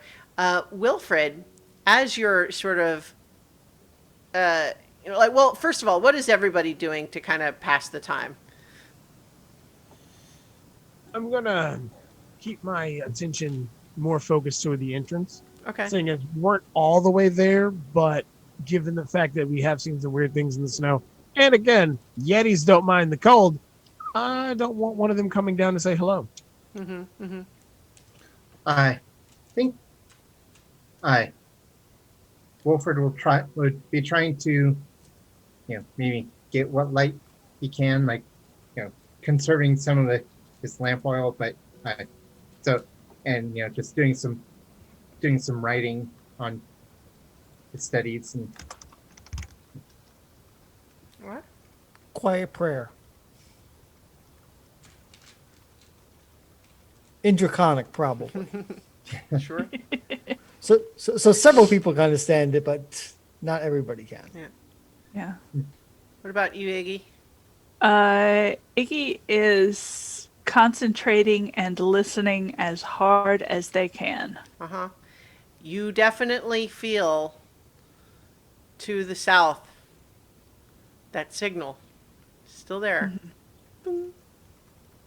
Boom. Yay, we're not going south. Yeah. Can't stop the signal. Yeah. Yep. And here's the other piece of information there, though. Like, you know at least something of what's in that direction. Anyway, so I was going to say, do we need to take our headphones off again? But no, okay. No. Wilfred, it's been like an hour and a half into this blizzard, and all of a sudden you feel just like a little bit of a pinch as you realize the chewinga on your head just like grabbed a hunk of your hair and just like pulled it hard, What is it? like it hurts. Ow. And it you say, what is it? Yeah. it bonks you on the forehead with its sword. Like that does no damage, but like it does it in kind of an aggressive way. Danger? It kind of hops down and it's like stomping around a little bit erratically in the little alcove that you've got in there. I would imagine you probably have your sort of bedroll and blankets sort of laid out so you're not like laying right on the snow, but Yeah. and you've got your own little cave area. You're surrounded by the icy walls of this snow, the packed snow around you, and it's sort of like just stomping around. It's acting very like angry. So, yeah. Right. Yeah. But like kind of make like a monster thing and point up or around. It it just looks at you for a second, and then it like walks towards you and it like bonks its little sword on your knee. like it's hitting you. Boy.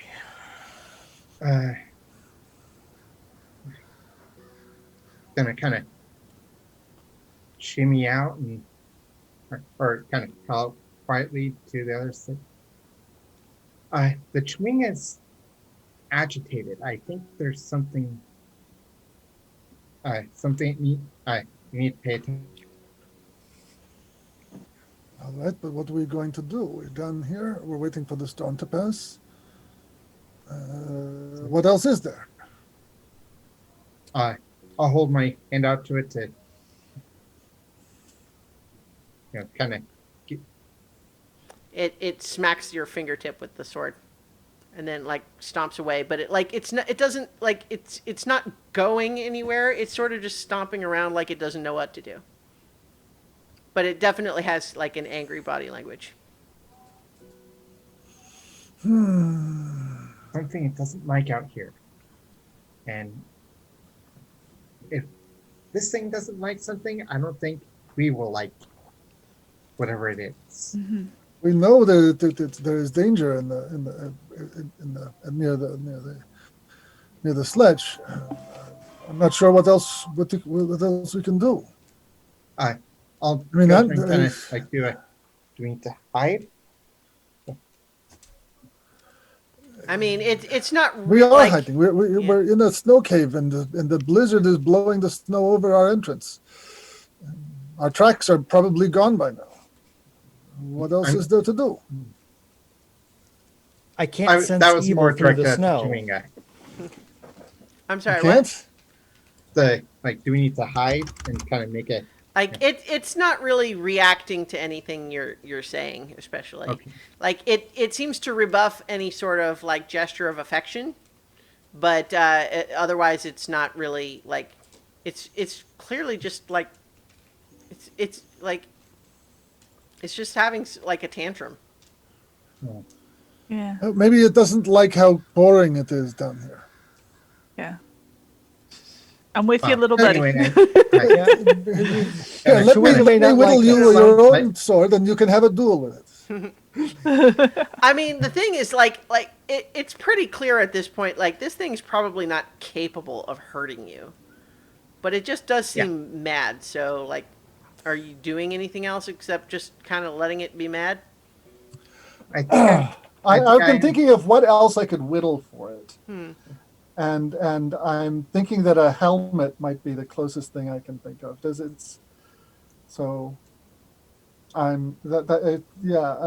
might pull out another piece of wood and try and carve it a helmet to wear. Okay. That's the only thing I can think of to do.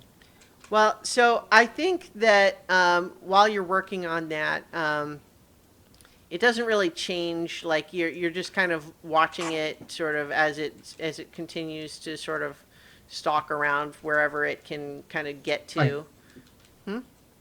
I guess maybe if need to entertain, I'm just kind of gonna try and practice sigils, like magical stuff by drawing in the snow. Every time you try to do something, it runs over and like messes it up. Okay. But I think like your sort of read on it is it's not like it's literally just like causing mischief. Like it's really it's not like trying to stop you from doing something other than just like, oh, you're going to draw a thing? Well, I'm going to mess up your thing. Okay, then I'll just kind of do random squiggles for it to mess up. Yeah. Try and do it. Yeah. Play that way. It does. I mean, I think that it does that defiantly until it realizes that you're making it like a game, and then it goes and grabs its little sword and hits you on the knee again. But after a while, it does kind of start to settle down. It kind of just starts getting a little bit more tired after a while, and it's like lost some of its energy. And then it kind of just sort of eventually like sits in a little cross-legged position and just sort of stares for a little bit.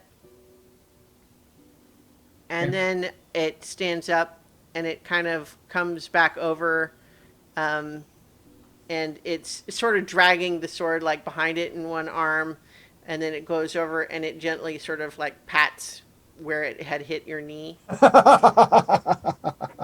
And then you realize as you're kind of watching it sort of try to, like, seems like it's trying to make nice now. You realize that the howling of the wind of the blizzard is dying down. Huh. Did you not like the storm? I don't blame you. Storms aren't fun, especially storms like this. Chewinga get cabin fever, apparently. Yeah, it crawls up onto your knee and then turns into a rose. Oh. Oh. It's kind of gently pat the rose. Mm-hmm. All right, so And then stick it on top of your head, so that it's where it wants to be. all right, so yeah, I think as the blizzard is dying down, you kind of dig yourselves out, and once again you can kind of see, you've actually missed, unfortunately, the part of the day where it's not totally dark, because the blizzard kind of happened during that time. But as you have the waning moon, you can now see the mountain in the distance again, and you resume your journey. And then eventually, as you crest a snow-covered ridge, you see a frozen, dismembered corpse in the gully in front of you. Snow covers some of the gory bits, but the headless torso and severed limbs are visible. You see tracks in the snow all around the corpse, and the telltale grooves in the snow left behind by a sled that has been hauled away. Oh, well. Well, We need to catch up with it. another chase. What kind of corpse is it? It is a dwarf. Okay. That tracks. Is it fresh? So, make a survival check.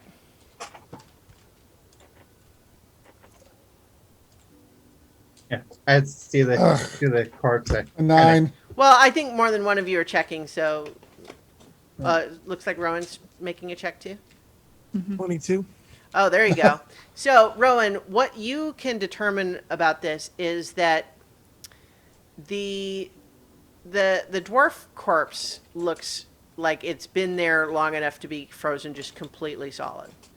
But the tracks, including the sled grooves, are much more recent, like in the last hour, because a blizzard just happened.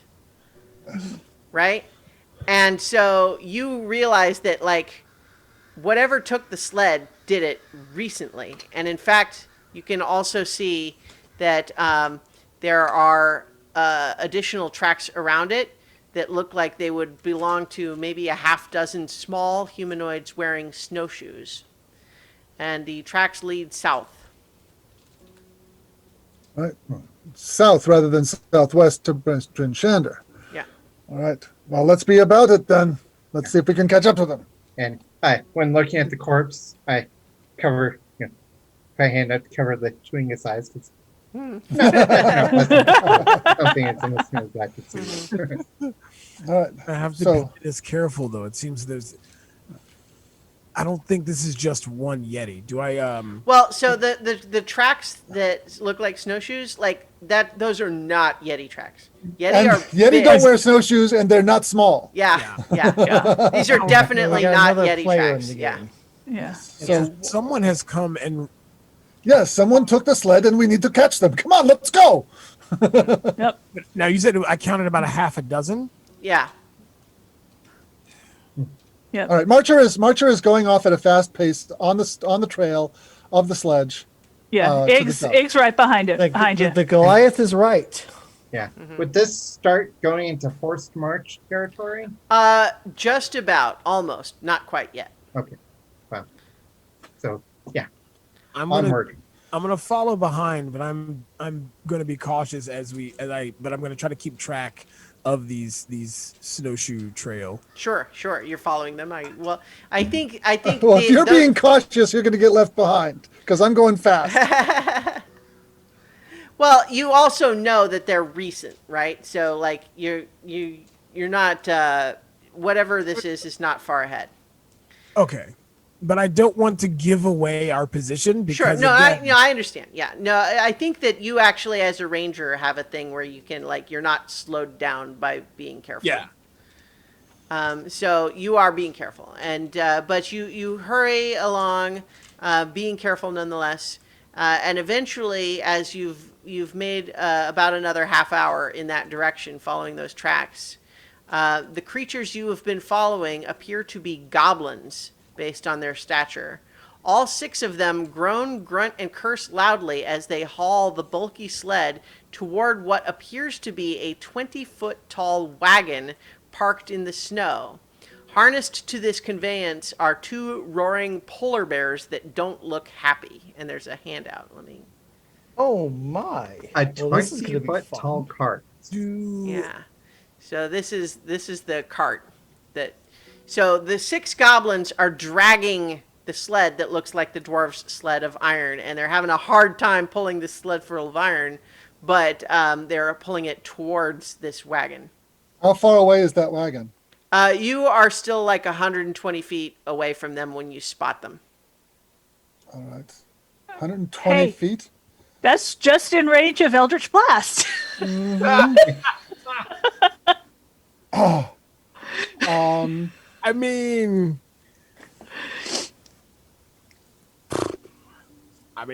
hey. I mean, Yeah, because if we can scare them off from we want to get them before they get to that. Do I see any movement wagon. on the wagon itself? Hang on, let me just double check. yeah, Iggy's gonna Iggy. Okay, so make a perception check. Are goblins considered humanoid? Yes. Sweet.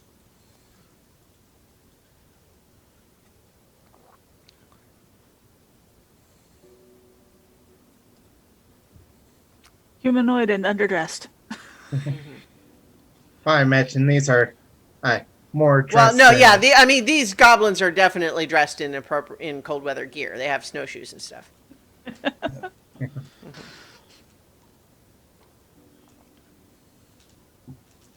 All right. I think Ig turns to Marcher and says, Eldritch Blast? I think so. Well, Which- so were you making your check, Rowan? Yes, that would be a favorite terrain, favorite enemy. That'd be an 18. So you can see that there appears to be on the wagon one of the there's another goblin who has only one ear, but is sitting up in what seems like the driver's seat of this weird wagon. And then there are 2 more that are down just around behind the wagon from here, but you kind of spot them back there. Okay. So, and then How that's on far- top of the 6 that are dragging the iron wagon. How far to the to the iron sledge, and how far to the wagon? 120 feet to the iron sled, and then another 120 feet to the wagon. Okay. If they spot us from the wagon, they will be able to catch us with those polar bears. Even pulling that wagon, they can probably outrun us. So we need to take that sledge. Ugh, I don't like the odds of this fight if they send those polar bears after us. Well, one of the things that you also can tell even at this distance is that the polar bears look pretty unhappy to be harnessed to this wagon. They don't like it. Yeah. But they're still harnessed. There's two other goblins on the back side of that wagon, and one driving it. So we need to their boss could be inside of it. I can't see that much. So we need to stop the ones pulling the sledge as fast as possible to keep. Yep. Or we're going to be in trouble. Well, so the fact that you can see the wagon and the sled means that if you get to where the sled is, the wagon will be able to see you. Mm-hmm. Well, yeah, it's just a matter of fighting fast, not stealth speed. Mm-hmm. So I think okay. If we and this is, we need to talk about this fast. If we dash in, attack the sledge, take it, and run, the goblins with the wagon will probably pursue. But if we can find terrain where the sled can go and the wagon cannot, we can lose them. So I'm going to look around to see if there's a direction we can go that where the wagon would have trouble, but we can bring the sledge. Probably really deep snow. Okay. I mean, we've come. We're going to be taking the sledge back the way we came. Yeah. So if we pass through an area with really deep snow, that's the direction we're going to head. Make a survival check, and if Rowan's helping, you can make it with advantage. 12 on the first roll, and a 15 on the second. Yeah, I think that you see that there's definitely, like, you know the direction you would want to go to pull the sled in that would be easier for you pulling the sled than for the wagon. Yes. I think if we run in, take the sledge, eliminate those goblins, and run into deep snow, I think we might be able to make it. Well, that's fine, but we're going to have to give you cover fire at least because if those goblins turn around on you and then that wagon comes in, you're definitely in trouble. I am the most powerful puller. I will go to grab the sledge. You guys take out the goblins. That's a plan. Yeah. Plan. Okay. So let's go. So Iggy, as you said, The longer we wait, the longer they have to get closer to Eldritch Blast. Eldritch Blast. Okay. All right. And I will dash. Can I dash on snowshoes? I mean, yeah, like, here's the thing. There's not a battle map for this, so we will be doing it Theater of the Mind. But I think because there's not really an established rule about it, that we will go ahead and say that the snow would be difficult terrain without snowshoes. So with snowshoes, it is normal speed. But but if you were to be knocked off of the snowshoes, it would be difficult to get up. Okay. Right? All right. So and that's same for the goblins and so on. So let's roll initiative. Okay. And actually, it's 10:45. So perhaps we can take this to the next session. Yeah, that makes sense. So we can. This is a good cliffhanger. We'll begin next time with the combat here. The battle on the snow. Yes. Right. And I need to go. So. Okay. Well, so thank you everybody for listening and/or watching, and of course thanks to my players. I think this is a fun session. You've accomplished a quest. You're making progress on another. Got a couple of different threads coming along, and so we'll be back next week for more Rime of the Frostmaiden. And take a check out on Tuesday. We're going to be having a world building session 0 type of thing for our campaign 2 on so many levels. Yay! On Tuesday. Yay! So, yeah. So check that out too. And in the meantime, stay warm. And thanks, and thanks to Trish Emats for Yes. for just stopping by the stream chat. Yes. Yes. Welcome. and roll stats too. Yeah. All right. Bye now, everyone. Bye.